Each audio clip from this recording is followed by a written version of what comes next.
बाबे कोल कित्थे बैठे, बाबे नूं तां कहने छेती नवेड़ो काम। बाबा तो 5 मिनट वध ला देन, भाई साहब तो असीं कहने भाई साहब जी इन्ना टाइम है नहीं साडे कोल, कित्थे जाना है, काहदियां काहलियां ने, की खटना है।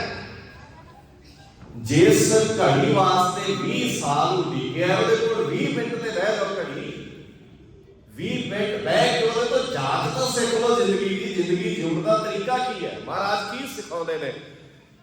ਗਰੀਬ ਨਿਵਾਸ ਸੱਚੇ ਪਾਤਸ਼ਾਹ ਜੀ ਦੀ ਬਾਣੀ ਨੇ ਕਿਹਾ ਸਿੱਖ ਦਾ ਗੁਰੂ ਨਾਲ ਰਿਸ਼ਤਾ ਜਿਹੜਾ ਹੈ ਉਹ ਦੂਜਿਆਂ ਵੱਲ ਵੇਖ ਕੇ ਨਹੀਂ ਬਣਨਾ, ਉਹਨੂੰ ਰਿਸ਼ਤਾ ਬਣਾਉਣਾ ਪੈਣਾ।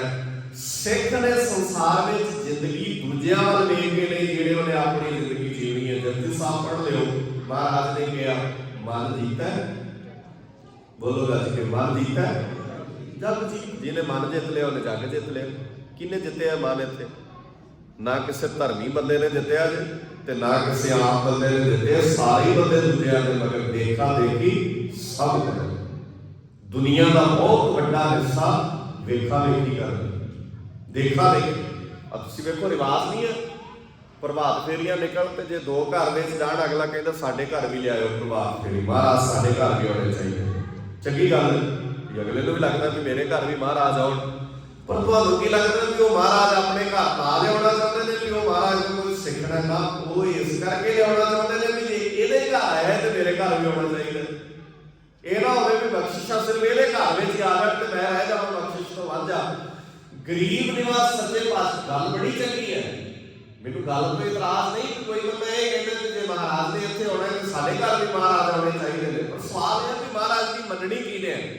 ਦੂਜਿਆਂ ਵੱਲ ਵੇਖਣ ਦਾ ਸੁਭਾਅ ਸਿੱਖ ਕਿੱਦਣ ਖਤਮ ਕਰੇਗਾ? ਬਾਬੇ ਨੇ ਕਿਹਾ ਫਰੀਦਾ ਦੇਖ ਪਰਾਈ ਚੋਪੜੀ, ਵੇਖਦੇ ਨਹੀਂ ਦੂਜਿਆਂ ਦੀਆਂ ਚੋਪੜੀਆਂ। ਕਿਸੇ ਦੇ ਘਰ ਸੁੱਖ ਹੋਵੇ ਤਾਂ ਸਾਨੂੰ ਕਿੰਨੀ ਪਰੇਸ਼ਾਨੀ ਹੁੰਦੀ ਹੈ ਵੀ ਇਹ ਪਤਾ ਨਹੀਂ ਕਿਵੇਂ ਦਾ, ਕੋਈ ਬੰਦਾ ਗੱਡੀ ਨਵੀਂ ਲੈ ਆਵੇ ਸਾਨੂੰ ਕਿੰਨੀ ਪਰੇਸ਼ਾਨੀ ਹੁੰਦੀ ਹੈ, ਇਹਨਾਂ ਨੂੰ ਪਤਾ ਨਹੀਂ ਕਿੱਥੋਂ ਇੰਨੀ ਮਾਇਆ ਵੱਜ ਗਈ ਹੈ, ਇਹ ਪਤਾ ਨਹੀਂ ਕਿਵੇਂ ਕੀ ਕਰਦੇ ਨੇ। ਜੇ ਦੂਜਾ ਬੰਦਾ ਖੁਸ਼ਹਾਲ ਹੋਵੇ ਤਾਂ ਅਸੀਂ ਪਰੇਸ਼ਾਨ ਨਹੀਂ ਹੁੰਦੇ। ਫਿਰ ਸਿੱਖ ਨਹੀਂ ਨਾ ਹੋਇਆ, ਫਿਰ ਕਿਉਂ ਕਹਿੰਦੇ ਆ ਨਾਨਕ ਨਾਲ ਚੜ੍ਹਦੀ ਕਲਾ ਤੇਰੇ ਬਾਣੇ, ਸਰਬੱਤ ਦਾ ਭਲਾ। ਤੂੰ ਤਾਂ ਜਾ ਹੀ ਨਹੀਂ ਸਕਦਾ ਕਿਸੇ ਦਾ ਭਲਾ ਭਾਈ, ਤੇਰੇ ਤੋਂ ਤਾਂ ਵੇਖਿਆ ਹੀ ਨਹੀਂ ਜਾਂਦਾ ਕਿਸੇ ਦਾ ਭਲਾ। ਭਲਾ ਹੁੰਦਾ ਵੇਖ ਕੇ ਤਾਂ ਤੂੰ ਪਰੇਸ਼ਾਨ ਹੁੰਦਾ, ਤੂੰ ਤਾਂ ਬਹੁਤ ਤਕਲੀਫ ਵਿੱਚ ਆ ਜਾਂਦਾ। ਗੁਰੂ ਹਰਿ ਪਾਤਸ਼ਾਹ ਜੀ ਦੀ ਉਸ ਵਿਚਾਰਧਾਰਾ ਨੂੰ ਸਮਝਿਓ ਜਿਸ ਨੇ ਜ਼ੁਲਮੀ ਤਾਕਤ ਨੂੰ ਕਮਜ਼ੋਰ ਕਰਨ ਵਾਸਤੇ ਇੱਕ ਧਿਰ ਦੇ ਵਿਰੋਧ ਵਿੱਚ ਖੜ ਗਏ ਤੇ ਇੱਕ ਧਿਰ ਦੀ ਸਪੋਰਟ ਵਿੱਚ ਖੜ ਗਏ। ਪਰ ਮਹਾਰਾਜ ਸੱਚੇ ਪਾਤਸ਼ਾਹ ਜੀ ਨੇ ਉਸ ਵਕਤ ਦੀ ਹਕੂਮਤ ਨੂੰ ਇਹ ਅਹਿਸਾਸ ਕਰਾਇਆ ਕਿ ਤੁਹਾਡੇ ਜ਼ੁਲਮ ਬਹੁਤਾ ਚਿਰ ਤੱਕ ਚੱਲਣ ਵਾਲੇ ਨਹੀਂ, ਔਰ ਇਸ ਜ਼ੁਲਮ ਨੂੰ ਠੱਲ ਇੱਕ ਦਿਨ ਪੈਣੀ ਹੈ। ਔਰ ਇਹ ਅੱਜ ਪਹਿਲਾਂ ਕੱਲ ਪਹਿਲਾਂ ਅਖੀਰ ਇਹ ਜ਼ੁਲਮ ਠੱਲਿਆ ਜਾਣਾ, ਇਸ ਜ਼ੁਲਮ ਨੇ ਖਤਮ ਹੋਣਾ ਔਰ ਇਸ ਜ਼ੁਲਮ ਨੂੰ ਖਤਮ ਕਰੂਗੀ ਗੁਰੂ ਨਾਨਕ ਸਾਹਿਬ ਜੀ ਦੀ ਵਿਚਾਰਤਾ। ਮਹਾਰਾਜ ਸੱਚੇ ਪਾਤਸ਼ਾਹ ਜੀ ਨੇ ਦਵਾਖਾਨੇ ਖੋਲ੍ਹੇ। ਤੁਸੀਂ ਵੇਖੋ ਪਹਿਲਾ ਕਾਰਨ ਤਾਕਤਵਰ ਧਿਰ ਹੈ ਜਿਹੜੀ ਦੁਨੀਆ ਤੇ ਜ਼ੁਲਮ ਕਰਨਾ ਚਾਹੁੰਦੀ ਹੈ, ਉਹਨੂੰ ਡਿਵਾਈਡ ਕੀਤਾ, ਵੰਡਿਆ। ਵੇਖੋ ਵੰਡਣ ਦੀ ਨੀਤੀ ਤਾਂ ਸਮਾਜ ਵਿੱਚ ਅੱਜ ਵੀ ਚੱਲਦੀ ਹੈ, ਪਰ ਅਸੀਂ ਆਪਣੇ ਫਾਇਦੇ ਲਈ ਵੰਡਦੇ ਹਾਂ ਲੋਕਾਂ ਨੂੰ, ਤੇ ਕਿਸੇ ਦੇ ਫਾਇਦੇ ਲਈ ਵੰਡਣਾ ਤੇ ਆਪਣੇ ਫਾਇਦੇ ਲਈ ਵੰਡਣਾ ਇਹ ਬਹੁਤ ਬੜੀ ਅਜੀਬ ਜਿਹੀ ਉਲਝਣ ਹੈ। ਜੇ ਕੋਈ ਸਮਾਜ ਦਾ ਹਿੱਸਾ ਇਕੱਠਾ ਹੋ ਸਕਦਾ ਤੇ ਉਹਦੇ ਲਈ ਯਤਨਸ਼ੀਲ ਸਾਨੂੰ ਹੋਣਾ ਚਾਹੀਦਾ। ਮਹਾਰਾਜ ਸੱਚੇ ਪਾਤਸ਼ਾਹ ਜੀ ਨੇ ਪਹਿਲਾ ਵਕਤ ਇਸ ਧਰਤੀ ਤੇ ਇਹ ਕੀਤਾ ਜਿਹੜੀ ਸ਼ੁਰੂਆਤ ਗੁਰੂ ਨਾਨਕ ਸਾਹਿਬ ਪਾਤਸ਼ਾਹ ਜੀ ਨੇ ਕੀਤੀ, ਜਿਹਦਾ ਆਰੰਭ ਮਹਾਰਾਜ ਸੱਚੇ ਪਾਤਸ਼ਾਹ ਜੀ ਨੇ ਕੀਤਾ। ਦੂਸਰਾ ਕਾਰਜ ਗੁਰੂ ਹਰਿ ਪਾਤਸ਼ਾਹ ਜੀ ਨੇ ਆਪਣੀ ਜ਼ਿੰਦਗੀ 'ਚ ਕੀਤਾ, ਭਾਵੇਂ ਕਿ ਇਹ ਕਾਰਜ ਗੁਰੂ ਨਾਨਕ ਸਾਹਿਬ ਪਾਤਸ਼ਾਹ ਜੀ ਦੇ ਵੇਲੇ ਤੋਂ ਹੀ ਆਰੰਭ ਹੋ ਗਏ ਸਨ, ਪਰ ਗੁਰੂ ਹਰਿ ਪਾਤਸ਼ਾਹ ਜੀ ਦੇ ਵੇਲੇ ਵਕਤ ਦਾ ਬਾਦਸ਼ਾਹ ਦਾਰਾ ਸਗੋਂ ਬਿਮਾਰ ਹੋਇਆ। ਇਹ ਨੁਕਤਾ ਧਿਆਨ ਨਾਲ ਵੇਖਿਓ। ਤੇ ਦਾਰਾ ਸਗੋਂ ਨੂੰ ਠੀਕ ਹੋਣ ਵਾਸਤੇ ਕੁਝ ਵਿਸ਼ੇਸ਼ ਤਰ੍ਹਾਂ ਦੀ ਸਮੱਗਰੀ ਚਾਹੀਦੀ ਸੀ ਜਿਹੜੀ ਭਾਰਤ ਦੀ ਕਿਸੇ ਵੀ ਦਵਾਖਾਨੇ 'ਚ ਹੈ ਨਹੀਂ ਸੀ। ਕਿਸੇ ਵੀ ਅੱਜ ਦੀ ਭਾਸ਼ਾ 'ਚ ਕਹਾਂ ਜਿਹੜਾ ਇਲਾਜ ਉਸ ਵਕਤ ਤੇ ਬਾਦਸ਼ਾਹ ਦਾ ਹੋਣਾ ਸੀ ਨਾ, ਕਿਸੇ ਵੀ ਹਸਪੀਟਲ ਵਿੱਚ ਨਹੀਂ ਸੀ, ਉਹਦਾ ਪ੍ਰਬੰਧ ਗੁਰੂ ਹਰਿ ਪਾਤਸ਼ਾਹ ਜੀ ਦੇ ਘਰ ਵਿੱਚ ਸੀ। ਅੰਦਾਜ਼ਾ ਲਾ ਕੇ ਵੇਖੋ, ਅੱਜ ਕੋਈ ਲੀਡਰ ਬਿਮਾਰ ਹੋਵੇ ਤੇ ਫਟਾਫਟ ਅਮਰੀਕਾ ਦੀ ਫਲਾਈਟ ਕਰਾਉਂਦਾ, ਅੱਜ ਕੋਈ ਤਗੜਾ ਬੰਦਾ ਬਿਮਾਰ ਹੋਵੇ ਤੇ ਇੰਗਲੈਂਡ ਇਲਾਜ ਕਰਾਉਣ ਜਾਂਦਾ, ਅੱਜ ਕੋਈ ਬੰਦਾ ਬਿਮਾਰ ਹੋਵੇ ਤੇ ਬਾਹਰ ਦੇ ਮੁਲਕ ਨੂੰ ਭੱਜਦਾ। पर अज तो 350 साल पहला गुरु महाराज सच्चे पातशाह जी ने जिन्हां दा अज असीं प्रकाश पुरब मना रहे हैं उन्होंने एडे वड्डे दवाखाने गुरु घरां दे विच स्टैबलिश कीते सन। इन्ने वड्डे गुरु घरां दे विच दवाखाने सन कि जे वक्त दा बादशाह भी बीमार हो जाए तो उसका इलाज गुरु घर में होंदा सी। बड़ी कित्थे गई गल, अज कित्थे ने सारियां चीज़ां। हुण ये तां नहीं उस वेले दा जिक्र मिलदा कि उस वेले गुरुद्वारे किदां दे सन, कि ये जिक्र मिलदा कि जिस भी तरह का गुरुद्वारे उस वेले बंदा आ जांदा सी उहदी हर लोड़ गुरु घर विचों पूरी होंदी सी। तुसीं अकाल तख्त दी पंथ प्रवानित रहत मर्यादा ਉਹਦੇ ਚ ਗੁਰਦੁਆਰਾ ਟੌਪਿਕ ਪੜ੍ਹ ਕੇ ਵੇਖਿਓ। ਗੁਰਦੁਆਰਾ ਟੌਪਿਕ ਜਿੱਥੇ ਗੁਰਦੁਆਰਾ ਲਿਖਿਆ ਨਾ ਉਹਦੇ ਥੱਲੇ ਸਾਰੀਆਂ ਕੰਡੀਸ਼ਨਾਂ ਪੜ੍ਹਿਓ ਗੁਰਦੁਆਰੇ ਦੀਆਂ। ਉਹਦੇ ਚ ਬਕਾਇਦਾ ਲਿਖਿਆ ਕਿਉਂ ਹੋਇਆ ਭਲਾ ਅੰਗਰੇਜ਼ ਹਕੂਮਤ ਆ ਗਈ, ਅੰਗਰੇਜ਼ ਆ ਗਏ ਇਸ ਧਰਤੀ ਤੇ, ਉਹਨੇ ਸਾਰੇ ਭਾਰਤ ਨੂੰ ਗੁਲਾਮ ਬਣਾ ਲਿਆ। ਪਰ ਇੱਕ ਕੌਮ ਉਹਦੇ ਤੋਂ ਗੁਲਾਮ ਨਹੀਂ ਹੋ ਰਹੀ, ਇੱਕ ਕੌਮ ਉਹਦੇ ਤੋਂ ਗੁਲਾਮ ਨਹੀਂ ਬਣਾਈ ਜਾ ਰਹੀ ਤੇ ਉਹਨਾਂ ਨੇ ਫਿਰ ਉਹਦੇ ਤੇ ਰਿਸਰਚ ਕਰਨੀ ਸ਼ੁਰੂ ਕੀਤੀ ਵੀ ਇਹ ਕੌਮ ਗੁਲਾਮ ਕਿਉਂ ਨਹੀਂ ਹੁੰਦੀ। ਕੱਲ ਦੇ ਪੈਦਾ ਹੋਏ ਨੇ 1469 ਵਿੱਚ ਸਿੱਖ ਦਾ ਜਨਮ ਹੁੰਦਾ ਹੈ ਤੇ ਇਸ ਧਰਤੀ ਤੇ 1857 ਵਿੱਚ ਗੋਰੇ ਆ ਜਾਂਦੇ ਨੇ। ਅਜੇ ਮਹਾਰਾਜ ਸੱਚੇ ਪਾਤਸ਼ਾਹ ਜੀ ਦੇ ਇਸ ਧਰਮ ਨੂੰ, ਇਸ ਵਿਚਾਰਧਾਰਾ ਨੂੰ ਪ੍ਰਫੁੱਲਤ ਕੀਤਿਆਂ ਨੂੰ 350 ਸਾਲ ਹੀ ਹੋਇਆ ਹੈ। 350 ਸਾਲ ਚ ਇਸ ਕੌਮ ਕੋਲ ਐਸਾ ਕੀ ਹੈ ਕਿ ਇਹ ਗੁਲਾਮ ਨਹੀਂ ਕਰ ਪਾ ਰਹੇ ਅਸੀਂ। ਤੇ ਜਦੋਂ ਗੋਰਿਆਂ ਨੇ ਰਿਸਰਚ ਕੀਤੀ ਤੇ ਉਹਨਾਂ ਨੇ ਵੇਖਿਆ ਵੀ ਗੁਰਦੁਆਰਾ ਸਭ ਤੋਂ ਵੱਡੀ ਤਾਕਤ ਹੈ ਸਿੱਖ ਦੀ। ਧਿਆਨ ਨਾਲ ਸਮਝਿਓ ਗੱਲ, ਗੁਰਦੁਆਰਾ ਸਭ ਤੋਂ ਵੱਡੀ ਤਾਕਤ ਹੈ ਸਿੱਖ ਦੀ। ਜਿਹੜਾ ਇਹ ਨਿਸ਼ਾਨ ਸਾਹਿਬ ਹੈ ਨਾ, ਇਹ ਸਿਰਫ ਨਿਸ਼ਾਨ ਸਾਹਿਬ ਨਹੀਂ ਹੈ, ਇਹ ਪੈਰਲਲ ਗੌਰਮੈਂਟ ਹੈ, ਪੈਰਲਲ ਸਰਕਾਰ ਹੈ। ਇਹ ਨਿਸ਼ਾਨ ਸਾਹਿਬ ਦਾ ਮਤਲਬ ਹੈ ਕਿ ਇਸ ਇਲਾਕੇ ਦੀ ਹਰ ਸਮੱਸਿਆ ਦਾ ਹੱਲ ਇਸ ਨਿਸ਼ਾਨ ਸਾਹਿਬ ਥੱਲੇ ਹੁੰਦਾ ਹੈ। ਅਨੁਕਤਾ ਚੇਤੇ ਰੱਖਿਓ, ਇਹ ਨਿਸ਼ਾਨ ਸਾਹਿਬ ਦੇ ਥੱਲੇ ਹਰ ਸਮੱਸਿਆ ਦਾ ਹੱਲ ਹੈ। ਇਸ ਕਰਕੇ ਜੇ ਲੋਕਾਂ ਵਿੱਚ ਸਮੱਸਿਆ ਹੀ ਨਹੀਂ ਹੋਏਗੀ ਤਾਂ ਲੋਕ ਗੁਲਾਮ ਕਿਉਂ ਹੋਣਗੇ? ਸਮੱਸਿਆ ਕਰਕੇ ਬੰਦਾ ਗੁਲਾਮ ਹੁੰਦਾ ਹੈ ਨਾ। ਜੇ ਪ੍ਰੋਬਲਮ ਹੀ ਨਹੀਂ ਹੋਏਗੀ ਤਾਂ ਬੰਦਾ ਗੁਲਾਮ ਕਿਉਂ ਹੋਏਗਾ? ਔਰ ਫਿਰ ਗੋਰਿਆਂ ਨੇ ਪੂਰੀ ਤਾਕਤ ਲਾ ਕੇ ਤੁਹਾਡੇ ਗੁਰਦੁਆਰਿਆਂ ਨੂੰ ਆਪਣੇ ਕੰਟਰੋਲ ਵਿੱਚ ਲਿਆ, ਆਪਣੇ ਕਬਜ਼ੇ ਵਿੱਚ ਲਿਆ। ਜਿਹੜਾ ਗੁਰਦੁਆਰੇ ਆਜ਼ਾਦ ਕਰਾਉਣ ਵਾਸਤੇ ਸਾਨੂੰ ਸਾਕੇ ਨਨਕਾਣੇ ਵਰਗੇ ਮੌਕੇ ਵਾਪਰੇ। ਅੱਜ 5 ਫਰਵਰੀ ਵੀ ਹੈ, ਅੱਜ ਦੇ ਦਿਨ ਵੱਡਾ ਘੱਲੂਘਾਰਾ ਵਾਪਰਿਆ ਕੋਪਰ ਹੀਰੇ ਦੇ ਮੈਦਾਨ ਵਿੱਚ। ਅਬਦਾਲੀ ਦਾ 6ਵਾਂ ਹਮਲਾ ਭਾਰਤ ਦੀ ਧਰਤੀ ਤੇ, ਔਰ 6ਵੇਂ ਹਮਲੇ ਵਿੱਚ ਇੱਕ ਨੁਕਤਾ ਮੈਂ ਸਾਂਝਾ ਕਰਕੇ ਅੱਗੇ ਚੱਲਦਾ। 2 ਮੋਰਚੇ ਲੱਗੇ ਨੇ ਇਸ ਵੇਲੇ ਪੰਜਾਬ ਦੀ ਧਰਤੀ ਤੇ, ਇੱਕ ਲੱਗਾ ਬਰਗਾੜੀ, ਇੱਕ ਲੱਗਾ ਚੰਡੀਗੜ੍ਹ ਦੀ ਧਰਤੀ ਮੋਹਾਲੀ ਵਿਖੇ। ਤੇ ਮੋਰਚਿਆਂ ਦਾ ਜਿਹੜਾ ਮਨੋਰਥ ਹੈ ਨਾ, ਪਤਾ ਕੀ ਹੈ? ਇੱਕ ਮੋਰਚੇ 'ਚ ਅਸੀਂ ਕਹਿ ਰਹੇ ਹਾਂ ਸਾਡੇ ਗੁਰੂ ਦਾ ਇਨਸਾਫ ਦੇ ਦਿਓ। ਇਹ ਹੈ ਨਾ, ਪਿਛਲੇ ਲਗਭਗ 8 ਸਾਲ ਹੋ ਚੱਲੇ ਨੇ ਇਸ ਗੱਲ ਨੂੰ। ਅਸੀਂ ਇਹ ਨਹੀਂ ਕਹਿੰਦੇ ਦੋਸ਼ੀ ਕੌਣ ਹੈ, ਕਿਹਨੂੰ ਸਜ਼ਾ ਦੇਣੀ ਹੈ। ਸਾਨੂੰ ਇਹ ਤਾਂ ਦੱਸੋ ਕਿ ਉਹ ਕਿਹੜਾ ਬੰਦਾ ਜਿਹੜਾ ਗੁਰੂ ਗ੍ਰੰਥ ਸਾਹਿਬ ਦੀ ਬੇਅਦਬੀ ਕਰ ਗਿਆ। ਤੇ 3 ਸਰਕਾਰਾਂ ਬਦਲ ਗਈਆਂ ਨੇ, ਤੇ ਜੇ 3 ਸਰਕਾਰਾਂ ਨੂੰ ਇਹ ਨਹੀਂ ਪਤਾ ਲੱਗ ਰਿਹਾ ਕਿ ਗੁਰੂ ਗ੍ਰੰਥ ਸਾਹਿਬ ਦੀ ਬੇਅਦਬੀ ਕਰਨ ਵਾਲਾ ਕੌਣ ਹੈ, ਤੇ ਫਿਰ ਇੰਟੈਲੀਜੈਂਸੀ ਕਿੱਥੇ ਹੈ ਤੁਹਾਡੀ? ਫਿਰ ਤੁਹਾਡਾ ਲਾ ਕਾਨੂੰਨ ਨਾਂ ਦੀ ਚੀਜ਼ ਕਿੱਥੇ ਹੈ? ਤੇ ਦੂਜਾ ਜਿਹੜਾ ਮੋਰਚਾ ਲੱਗਾ, ਉਸ ਮੋਰਚੇ ਦਾ ਮਤਲਬ ਹੈ ਕਿ ਜਿਹੜੇ ਸਿੱਖ ਜੇਲ੍ਹਾਂ ਵਿੱਚ ਬੈਠੇ ਨੇ, ਸਜ਼ਾਵਾਂ ਭੁਗਤ ਚੁੱਕੇ ਨੇ, ਉਹਨਾਂ ਨੂੰ ਤਾਂ ਛੱਡ ਦਿਓ। ਕਿੰਨੀ ਅਜੀਬ ਗੱਲ ਹੈ। ਜਿਹਨੂੰ ਕੋਰਟ ਕਹਿੰਦਾ ਕਿ ਜਿਹਦੀ ਸਜ਼ਾ ਪੂਰੀ ਹੋ ਗਈ ਉਹਨੂੰ ਛੱਡਣਾ ਚਾਹੀਦਾ, ਤੇ ਉਹਦੇ ਲਈ ਵੀ ਧਰਨਾ ਲਾਉਣਾ ਪੈ ਰਿਹਾ। ਤੇ 5 ਫਰਵਰੀ ਜਿਹੜਾ ਵੱਡਾ ਘੱਲੂਘਾਰਾ ਵਾਪਰਿਆ, ਉਹਦਾ ਇਤਿਹਾਸ ਇਹ ਦੱਸਦਾ ਹੈ ਕਿ ਅਬਦਾਲੀ ਨੇ 5ਵਾਂ ਹਮਲਾ ਮਰਹੱਟਿਆਂ ਤੇ ਕੀਤਾ ਤੇ ਮਰਹੱਟਿਆਂ ਨੂੰ ਬੁਰੀ ਤਰ੍ਹਾਂ ਨਾਲ ਹਰਾ ਕੇ ਇੱਥੋਂ ਦੀ ਦੌਲਤ, ਇੱਥੋਂ ਦੀਆਂ ਔਰਤਾਂ, ਇੱਥੋਂ ਦਾ ਸਾਜੋ ਸਮਾਨ ਬੰਨ ਕੇ ਵਾਪਸ ਜਾ ਰਿਹਾ ਸੀ। ਉਹਦੇ ਸਾਹਮਣੇ ਕੰਧ ਬਣ ਕੇ ਗੁਰੂ ਨਾਨਕ ਦੇ ਧੀਆਂ ਪੁੱਤ ਖੜ ਗਏ ਵੀ ਇੱਦਾਂ ਕਿੱਦਾਂ ਇੱਥੋਂ ਦੀ ਇੱਜ਼ਤ ਨੂੰ ਬੰਨ ਕੇ ਗੁਲਾਮ ਕਰਕੇ ਲੈ ਜਾਏਗਾ। ਉਹਨਾਂ ਬੱਚਿਆਂ ਨੂੰ ਛੁਡਾਇਆ ਤੇ ਘਰੋਂ ਘਰੀ ਪਹੁੰਚਾਇਆ। ਅੱਜ ਤੋਂ 200 ਸਾਲ ਪਹਿਲਾਂ ਤੇ ਅੱਜ 200 ਸਾਲ ਬਾਅਦ ਅਸੀਂ ਜਿਹੜਾ ਕਾਨੂੰਨ ਨੇ ਕਹਿ ਦਿੱਤਾ ਕਿ ਇਹਨੂੰ ਇਸ सजा पूरी हो गई है ਉਹਨੂੰ ਵੀ ਬੰਦੇ ਛੱਡਣ ਵਾਸਤੇ ਰਾਜੀ ਨਹੀਂ ਤੇ ਅਸੀਂ ਤਰਲੇ ਲੈ ਰਹੇ ਹਾਂ ਕਿ ਸਾਡੇ ਬੰਦੇ ਛੱਡ ਲਓ। ਇਹਦਾ ਕਾਰਨ ਹੈ ਕਿ ਤੁਸੀਂ ਗੁਰੂ ਗ੍ਰੰਥ ਸਾਹਿਬ ਜੀ ਨਾਲ ਨਾਤਾ ਤੋੜ ਲਿਆ। ਜੇ ਪੰਜਾਬ ਗੁਰੂ ਗ੍ਰੰਥ ਸਾਹਿਬ ਨਾਲ ਜੁੜਿਆ ਹੁੰਦਾ ਤੇ ਇਹ ਹਾਲਾਤ ਨਹੀਂ ਬਣਦੇ ਸਨ। ਜਿੱਦਣ ਬੰਦਾ ਅੰਦਰੋਂ ਕਮਜ਼ੋਰ ਹੋ ਜਾਂਦਾ ਹੈ, ਗੁਰਦੁਆਰਾ ਸਿਸਟਮ ਕਮਜ਼ੋਰ ਹੋ ਜਾਂਦਾ ਹੈ, ਇਹ ਸਾਰੀਆਂ ਚੀਜ਼ਾਂ ਵਾਪਰਦੀਆਂ ਹੋਣ। ਤੁਹਾਡੇ ਅਕਾਲ ਤਖਤ ਦੀ ਉਹ ਵੈਲ ਪਾਵਰ ਕਿੱਥੇ ਗਈ? ਜਿਸ ਅਕਾਲ ਤਖਤ ਦੁਨੀਆ ਦੇ ਰਾਸ਼ਟਰਪਤੀ ਨੂੰ ਕੋਈ ਬੰਦਾ ਸਜ਼ਾ ਨਹੀਂ ਲਾ ਸਕਦਾ, ਪਰ ਇੱਕ ਪਾਵਰ ਸੀ ਤੁਹਾਡੀ ਅਕਾਲ ਤਖਤ। ਅਕਾਲ ਤਖਤ ਦੇ ਜਥੇਦਾਰ ਨੇ ਰਾਸ਼ਟਰਪਤੀ ਨੂੰ ਵੀ ਸਜ਼ਾ ਲਈ। ਇਹਦਾ ਮਤਲਬ ਕਿੰਨੀ ਜ਼ੁਰਤ ਹੋਣੀ ਹੈ ਅਕਾਲ ਤਖਤ ਦੇ ਜਥੇਦਾਰ ਨੂੰ। ਤੇ ਅੱਜ ਅਕਾਲ ਤਖਤ ਦਾ ਜਥੇਦਾਰ ਕਿਉਂ ਉਹਦੀ ਜ਼ਰੂਰਤ ਨਹੀਂ ਹੈ? ਕਿਉਂਕਿ ਅਸੀਂ ਗੁਰੂ ਨਾਲ ਟੁੱਟ ਕੇ ਬੰਦਿਆਂ ਦੇ ਬਣ ਗਏ ਔਰ ਬੰਦਿਆਂ ਦੇ ਪ੍ਰਭਾਵ ਹੇਠ ਜ਼ਿੰਦਗੀ ਨੂੰ ਜੀਉਣ ਲੱਗ ਪਏ। ਮਹਾਰਾਜ ਸੱਚੇ ਪਾਤਸ਼ਾਹ ਜੀ ਨੇ ਗੁਰੂ ਸ਼ਬਦ ਤੇ ਗੁਰਦੁਆਰਾ ਸ਼ਬਦ ਜਿੰਨਾ ਚਿਰ ਤੱਕ ਆਜ਼ਾਦ ਨਹੀਂ, ਗੁਰਦੁਆਰਾ ਸੁਧਾਰ ਲਹਿਰ ਚਲਾਉਣੀ ਪਈ ਸੀ ਸਾਡੇ ਪੁਰਖਿਆਂ ਨੂੰ, ਗੁਰਦੁਆਰਾ ਸੁਧਾਰ ਲਹਿਰ। ਤੇ ਮੈਂ ਜਦੋਂ ਲਹਿਰ ਪੜ੍ਹਦਾ ਹੈਰਾਨ ਹੋ ਜਾਂਦਾ ਵੀ ਗੁਰਦੁਆਰਾ ਵੀ ਸੁਧਾਰਨਾ ਪੈਂਦਾ। ਗੁਰਦੁਆਰੇ ਨੇ ਤਾਂ ਸਾਰੇ ਜਗਤ ਨੂੰ ਸੁਧਾਰਨਾ ਹੈ ਤੇ ਜੇ ਗੁਰਦੁਆਰਾ ਵੀ ਸੁਧਾਰਨਾ ਪੈਂਦਾ ਤੇ ਇਹਦਾ ਮਤਲਬ ਹੈ ਸਾਨੂੰ ਸੋਚਣਾ ਚਾਹੀਦਾ ਹੈ ਵੀ ਗੁਰਦੁਆਰੇ ਦੇ ਅਸਲ ਮਕਸਦ ਸਾਡੇ ਕੋਲੋਂ ਗਵਾਚ ਹੋ ਗਏ। ਸੋ ਜਿਹੜੀ ਬੇਨਤੀ ਮੈਂ ਕਰਨ ਲੱਗਾ ਸੀ, ਸਿੱਖ ਦੀ ਕਮਜ਼ੋਰੀ ਇਹ ਹੈ ਵੀ ਸਿੱਖ ਆਪਸ ਵਿੱਚ ਇੱਕ ਹੋਣਾ ਨਹੀਂ ਜਾਣਦੇ। ਪੜ੍ਹਦੇ ਬਹੁਤ ਆ ਅਸੀਂ, ਬੜੀ ਵਾਰ ਅਸੀਂ ਸ਼ਬਦ ਪੜ੍ਹਦੇ ਆ, ਬੜੀ ਵਾਰ ਅਸੀਂ ਸ਼ਬਦ ਸੁਣਦੇ ਆ।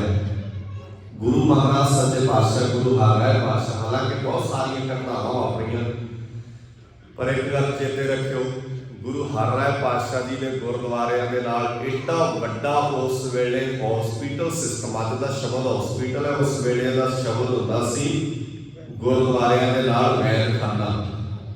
ਔਰ ਉਹਨਾਂ ਵੈਦਖਾਨਿਆਂ ਦੇ ਵਿੱਚ ਵਕਤ ਦੇ ਬਾਦਸ਼ਾਹ ਦਾ ਇਲਾਜ ਕਰਨ ਦਾ ਪ੍ਰਬੰਧ। ਇਹ ਨਹੀਂ ਵੀ ਗੁਰਦੁਆਰੇ ਚਾਰ ਚੀਜ਼ਾਂ ਲਿਆਣ ਕੇ ਰੱਖਦੀਆਂ ਵੀ ਵੇਖੋ ਸਾਡੇ ਗੁਰਦੁਆਰੇ ਦਾ ਇੱਥੇ ਵੀ ਪ੍ਰਬੰਧ ਹੈ। ਉਹਦੇ ਪੈਰਲਲ ਏਡਾ ਵੱਡਾ ਪ੍ਰਬੰਧ ਕੀਤਾ ਸੀ ਜੇ ਇਲਾਕੇ 'ਚ ਕੋਈ ਬੰਦਾ ਬਿਮਾਰ ਹੋ ਜਾਏ ਤੇ ਉਹਦਾ ਇਲਾਜ ਹੋ ਸਕਦਾ ਹੈ। ਤੁਸੀਂ ਮੈਨੂੰ ਦੱਸੋ, ਪਿੰਡ ਵਿੱਚ ਇੱਕ ਹੀ ਗੁਰਦੁਆਰਾ ਹੁੰਦਾ, ਸਮਝੋ ਧਿਆਨ ਨਾਲ ਗੱਲ, ਤੇ ਸਾਰਾ ਪਿੰਡ ਰਲ ਕੇ ਗੁਰਦੁਆਰੇ ਦੇ ਨਾਲ ਇਹ ਪ੍ਰਬੰਧ ਕਾਇਮ ਕਰ ਲੈਂਦਾ ਵੀ ਸਾਡੇ ਪਿੰਡ ਵਿੱਚ ਕੋਈ ਵੀ ਬੰਦਾ ਬਿਮਾਰ ਹੋਏਗਾ ਤਾਂ ਉਹਦਾ ਇਲਾਜ ਇੱਥੇ ਹੋਏਗਾ। ਮੈਨੂੰ ਦੱਸੋ ਕੋਈ ਬੰਦਾ ਇਹ ਲਾਲਚ ਦੇ ਸਕਦਾ ਕਿ ਫਲਾਣਾ ਬੰਦਾ ਤੁਹਾਡੇ ਬਜ਼ੁਰਗਾਂ ਦਾ ਇਲਾਜ ਫ੍ਰੀ ਕਰਾਏਗਾ ਇਸ ਕਰਕੇ ਤੁਸੀਂ ਸਾਡੇ ਨਾਲ ਆ ਜਾਓ? ਕਿਉਂਕਿ ਇਹਦਾ ਪ੍ਰਬੰਧ ਅਸੀਂ ਕੀਤਾ ਹੋਇਆ ਪਹਿਲਾਂ, ਨਾਲੇ ਬਹੁਤ ਵੱਡੇ ਪੱਧਰ ਤੇ ਕੀਤਾ ਹੋਇਆ। ਔਰ ਅੱਜ ਦੁਨੀਆ 'ਚ ਐਗਜ਼ਾਮਪਲ ਸੈੱਟ ਹੋਣੀਆਂ ਸੀ ਜਿਹੜੀਆਂ ਐਗਜ਼ਾਮਪਲਾਂ ਬਾਬੇ ਦੀ ਬਾਣੀ ਨੇ ਸਾਡੇ ਸਾਹਮਣੇ ਰੱਖੀਆਂ, ਪਰ ਨਹੀਂ ਹੋ ਸਕਿਆ। ਗੁਰੂ ਹਰਗੋਬਿੰਦ ਪਾਤਸ਼ਾਹ ਜੀ ਦਾ ਪ੍ਰਕਾਸ਼ ਪੁਰਬ ਮਨਾ ਰਹੇ, ਗੁਰੂ ਕੇ ਪਿਆਰ ਵਾਲਿਓ, ਇਹ ਚੇਤਾ ਜ਼ਰੂਰ ਰੱਖਿਓ। ਦੂਜੀ ਬੇਨਤੀ, ਗੁਰੂ ਹਰਗੋਬਿੰਦ ਪਾਤਸ਼ਾਹ ਜੀ ਕੋਲ ਨਾ ਦਾਰਸ਼ ਉਹ ਗੁਰੂ ਦੀ ਮਦਦ ਕਰਨ ਲਈ ਆਇਆ ਤੇ ਗੁਰੂ ਸਾਹਿਬ ਜੀ ਨੂੰ ਮੈਨੂੰ ਵੀਰ ਪ੍ਰੀਤਪਾਲ ਸਿੰਘ ਨੇ ਹੁਣੇ ਦੱਸਿਆ ਔਰ ਬੜੀ ਖੁਸ਼ੀ ਹੋਈ ਮੈਨੂੰ ਵੀ ਕੋਈ ਰਾਜਨੀਤਿਕ ਬੰਦਾ ਆਣ ਕੇ ਗੁਰਦੁਆਰੇ ਦੀ ਸਟੇਜ ਤੇ ਕਹੇ ਵੀ ਮੈਂ ਤੁਹਾਨੂੰ ਪੈਸੇ ਦਿਆਂਗਾ, ਉਹਦੀ ਔਕਾਤ ਕੀ ਹੈ? ਗੁਰਦੁਆਰੇ ਆਣ ਕੇ ਕਹੇ ਮੈਂ ਪੈਸੇ ਦਿਆਂਗਾ ਤੁਹਾਨੂੰ, ਉਹ ਹੈਗਾ ਇਹਦੇ ਤੋਂ? ਨਾਲੇ ਅਸੀਂ ਇੰਨੇ ਕਮਜ਼ੋਰ ਥੋੜੀ ਹੈ ਵੀ ਕਿਸੇ ਤੋਂ ਪੈਸੇ ਲਈਏ। ਇੰਨੇ ਕਾਬਲ ਅਸੀਂ ਇਹ ਕਿ ਤੈਨੂੰ ਦੱਸ ਕੇ ਸੀ ਕੀ ਲੋੜ, ਤੂੰ ਦਾਤੇ ਦੇ ਘਰ ਚ ਹੈ, ਇਹ ਕੋਈ ਮਾੜੀ ਮੋਟੀ ਗੱਲ ਥੋੜੀ ਹੈ।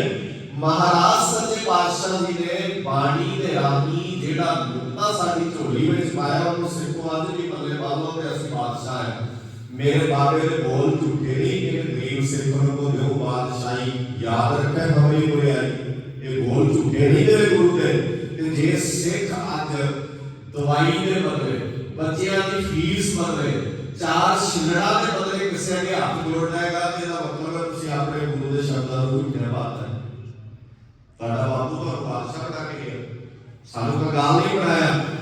ਤੇ ਤੁਸੀਂ ਕਹੋਗੇ ਕਿ ਇਹ ਜਿਹੜੇ ਸ਼ਬਦ ਨੇ ਗਰੀਬ ਸਿੱਖ ਨੂੰ ਦਿਓ ਬਾਦਸ਼ਾਹੀ, ਇਹ ਸੱਚ ਵੀ ਹੈਗੀ ਹੈ, ਇਹ ਸੱਚ ਹੈ।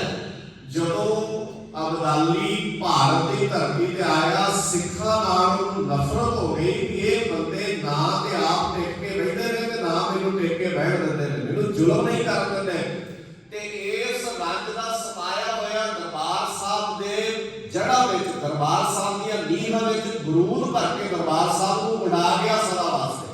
ਇਹ ਨਾਮੋ ਨਿਸ਼ਾਨ ਮਿਟ ਜਾਣਾ ਚਾਹੀਦਾ ਜਿੱਥੋਂ ਸਿੱਖਾਂ ਨੂੰ ਐਨਰਜੀ ਮਿਲਦੀ ਹੈ, ਜਿੱਥੋਂ ਸਿੱਖਾਂ ਨੂੰ ਪਾਵਰ ਮਿਲਦੀ ਹੈ। ਦਰਬਾਰ ਸਾਹਿਬ ਦੀਆਂ ਨੀਹਾਂ ਵਿੱਚ ਬਰੂਦ ਭਰ ਕੇ ਦਰਬਾਰ ਸਾਹਿਬ ਨੂੰ ਉਡਾ ਗਿਆ। ਜਦੋਂ ਵਾਪਸ ਗਿਆ ਤਾਂ ਉਹਨੂੰ ਸਾਰੇ ਰਾਹ ਇਹ ਗੱਲ ਸਤਾਉਂਦੀ ਰਹੀ ਕਿ ਇਹ ਕੌਮ ਟਿਕ ਕੇ ਨਹੀਂ ਰਹਿੰਦੀ, ਤੂੰ ਇਹਨਾਂ ਨੂੰ ਕਿਹਾ ਕੁਝ ਨਹੀਂ, ਇਹਦਾ ਤਾਂ ਮੇਰਾ ਬੁਰਾ ਹਾਲ ਕੀਤਾ ਤਾਂ ਤੂੰ ਤਾਂ ਇਹਨਾਂ ਦੀ ਅਜ਼ਮਤ ਵਾਲੀ ਥਾਂ ਹੀ ਢਾਹ ਹੈ। ਆਇਆ, ਉਹਦੇ ਆਲੇ ਦੁਆਲੇ ਦੇ ਸਾਥੀਆਂ ਨੇ ਕਿਹਾ ਕਿ ਹੁਣ ਤੈਨੂੰ ਸੁੱਖ ਦੇ ਸਾਹ ਨਹੀਂ ਹੋਰ ਦੇਣੇ ਇਹਨਾਂ ਨੇ, ਤੂੰ ਇਹਨਾਂ ਦਾ ਦਰਬਾਰ ਢਾਹ। ਤੇ ਉਹਨੇ ਇੱਕ ਚਿੱਠੀ ਲਿਖੀ, ਔਰ ਚਿੱਠੀ ਦੇ ਵਿੱਚ ਉਹਨੇ ਸ਼ਬਦ ਲਿਖੇ, ਸਿੱਖੋ ਮੈਂ ਤੁਹਾਡੇ ਨਾਲ ਸਮਝੌਤਾ ਕਰਨਾ ਚਾਹੁੰਦਾ। ਔਰ ਉਹਨੇ ਡਰਾਈ ਫਰੂਟ ਭੇਜਿਆ, ਕਿਉਂਕਿ ਕਾਬਲ ਹੈ ਜਿਹੜਾ ਅੱਜ ਵੀ ਅਫਗਾਨ ਡਰਾਈ ਫਰੂਟ ਕਰਕੇ ਜਾਣਿਆ ਜਾਂਦਾ। ਉਹਨੇ ਬਦਾਮ ਭੇਜੇ, ਉਹਨੇ ਡਰਾਈ ਫਰੂਟ ਭੇਜਿਆ ਤੇ ਸਿੱਖਾਂ ਨੂੰ ਕਿਹਾ ਮੈਂ ਤੁਹਾਡੇ ਨਾਲ ਸਮਝੌਤਾ ਕਰਨਾ ਚਾਹੁੰਦਾ। ਤੇ ਸਿੱਖਾਂ ਦਾ ਦਰਬਾਰ ਸਾਹਿਬ ਢੱਠਾ ਹੈ, ਜੰਗਲਾਂ ਵਿੱਚ ਰਹਿੰਦੇ ਨੇ, ਘੋੜਿਆਂ ਦੀਆਂ ਕਾਠੀਆਂ ਇਹਨਾਂ ਦੇ ਰੈਣ ਬਸੇਰੇ ਨੇ, ਕਿਸੇ ਵੀ ਸਿੱਖ ਦਾ ਕੋਈ ਆਪਣਾ ਘਰ ਨਹੀਂ। ਤੇ ਸਿੱਖ ਨੇ ਉਹਨਾਂ ਦੀ ਚਿੱਠੀ ਨੂੰ ਪੜ੍ਹ ਕੇ ਇਦਾਂ ਨਹੀਂ ਕਿਹਾ ਵੀ ਸ਼ੁਕਰ ਹੈ ਸਾਡੇ ਨਾਲ ਅਬਦਾਲੀ ਸਮਝੌਤਾ ਕਰਨਾ ਚਾਹੁੰਦਾ। ਵਰਡ ਦੀ ਪਾਵਰ ਸੀ ਉਸ ਵੇਲੇ ਅਬਦਾਲੀ। ਅਬਦਾਲੀ ਦਾ ਮਤਲਬ ਕੋਈ ਨਿੱਕੀ ਵੱਡੀ ਗੱਲ ਨਹੀਂ ਹੈ। ਅਬਦਾਲੀ ਦਾ ਮਤਲਬ ਹੈ ਅਫਗਾਨ ਤੇ ਭਾਰਤ ਦੋਵਾਂ ਮੁਲਕਾਂ ਦਾ ਉਸ ਵੇਲੇ ਦਾ ਬਾਦਸ਼ਾਹ ਸਿੱਖਾਂ ਨਾਲ ਸਮਝੌਤਾ ਕਰਨਾ ਚਾਹੁੰਦਾ ਹੈ। ਤੇ ਸਿੱਖਾਂ ਦੀ ਗਿਣਤੀ ਉਸ ਵੇਲੇ ਹਜ਼ਾਰਾਂ ਵਿੱਚ ਹੈ, ਲੱਖਾਂ ਵਿੱਚ ਨਹੀਂ ਆ। ਸਿੱਖ ਜੰਗਲਾਂ ਵਿੱਚ ਰਹਿੰਦੇ ਨੇ, ਆਪਣਾ ਘਰ ਘਾਟ ਨਹੀਂ। ਔਰ ਸਿੱਖਾਂ ਨੇ ਇੱਕ ਮੁੱਠ ਛੋਲਿਆਂ ਦੀ ਅਬਦਾਲੀ ਨੂੰ ਵਾਪਸ ਭੇਜੀ, ਉਹਦੇ ਬਦਾਮ ਵੀ ਭੇਜੇ ਤੇ ਇੱਕ ਮੁੱਠ ਛੋਲਿਆਂ ਦੀ ਭੇਜੀ ਤੇ ਨਾਲ ਚਿੱਠੀ ਦੇ 4 ਹਰਫ ਲਿਖੇ, ਮਲਬੇ ਦੇ ਢੇਰਾਂ ਤੇ ਖਲੋ ਕੇ ਸਮਝੌਤੇ ਨਹੀਂ ਹੁੰਦੇ। ਜਿੱਦਣ ਤੇਰੇ ਰਾਜ ਭਾਗ ਨੂੰ ਮਲਬੇ ਦਾ ਢੇਰ ਬਣਾ ਦਿਆਂਗੇ, ਉਦੋਂ ਤੇਰੇ ਨਾਲ ਸਮਝੌਤੇ ਦੀ ਗੱਲ ਕਰਾਂਗੇ। ਇਹ ਤੁਹਾਡਾ ਕਿਰਦਾਰ ਹੈ, ਇਹ ਤੁਹਾਡੇ ਪੁਰਖਿਆਂ ਦਾ ਇਤਿਹਾਸ ਹੈ। ਨਹੀਂ ਤੇ ਅੱਜ ਬੰਦਾ ਕੋਈ ਤਕੜਾ ਮਾੜਾ ਜਿਹਾ ਹੱਥ ਮਿਲਾਉਣਾ ਚਾਹਵੇ ਤੇ ਅਸੀਂ ਲਿਲਕੜੀਆਂ ਕੱਢਦੇ ਫਿਰਦੇ ਹਾਂ, ਅਸੀਂ ਤੇ ਤਰਲੇ ਲੈਂਦੇ ਫਿਰਦੇ ਹਾਂ ਵੀ ਕੋਈ ਸਾਡੇ ਨਾਲ ਗੱਲ ਤਾਂ ਕਰੇ, ਕਿਉਂਕਿ ਅਸੀਂ ਸਿਸਟਮ ਆਪਣੇ ਆਪ ਨੂੰ ਉਸ ਵਿੱਚ ਬੰਨ੍ਹ ਲਿਆ ਜਿਹਨੇ ਸਾਨੂੰ ਕਮਜ਼ੋਰ ਬਣਾ ਦਿੱਤਾ।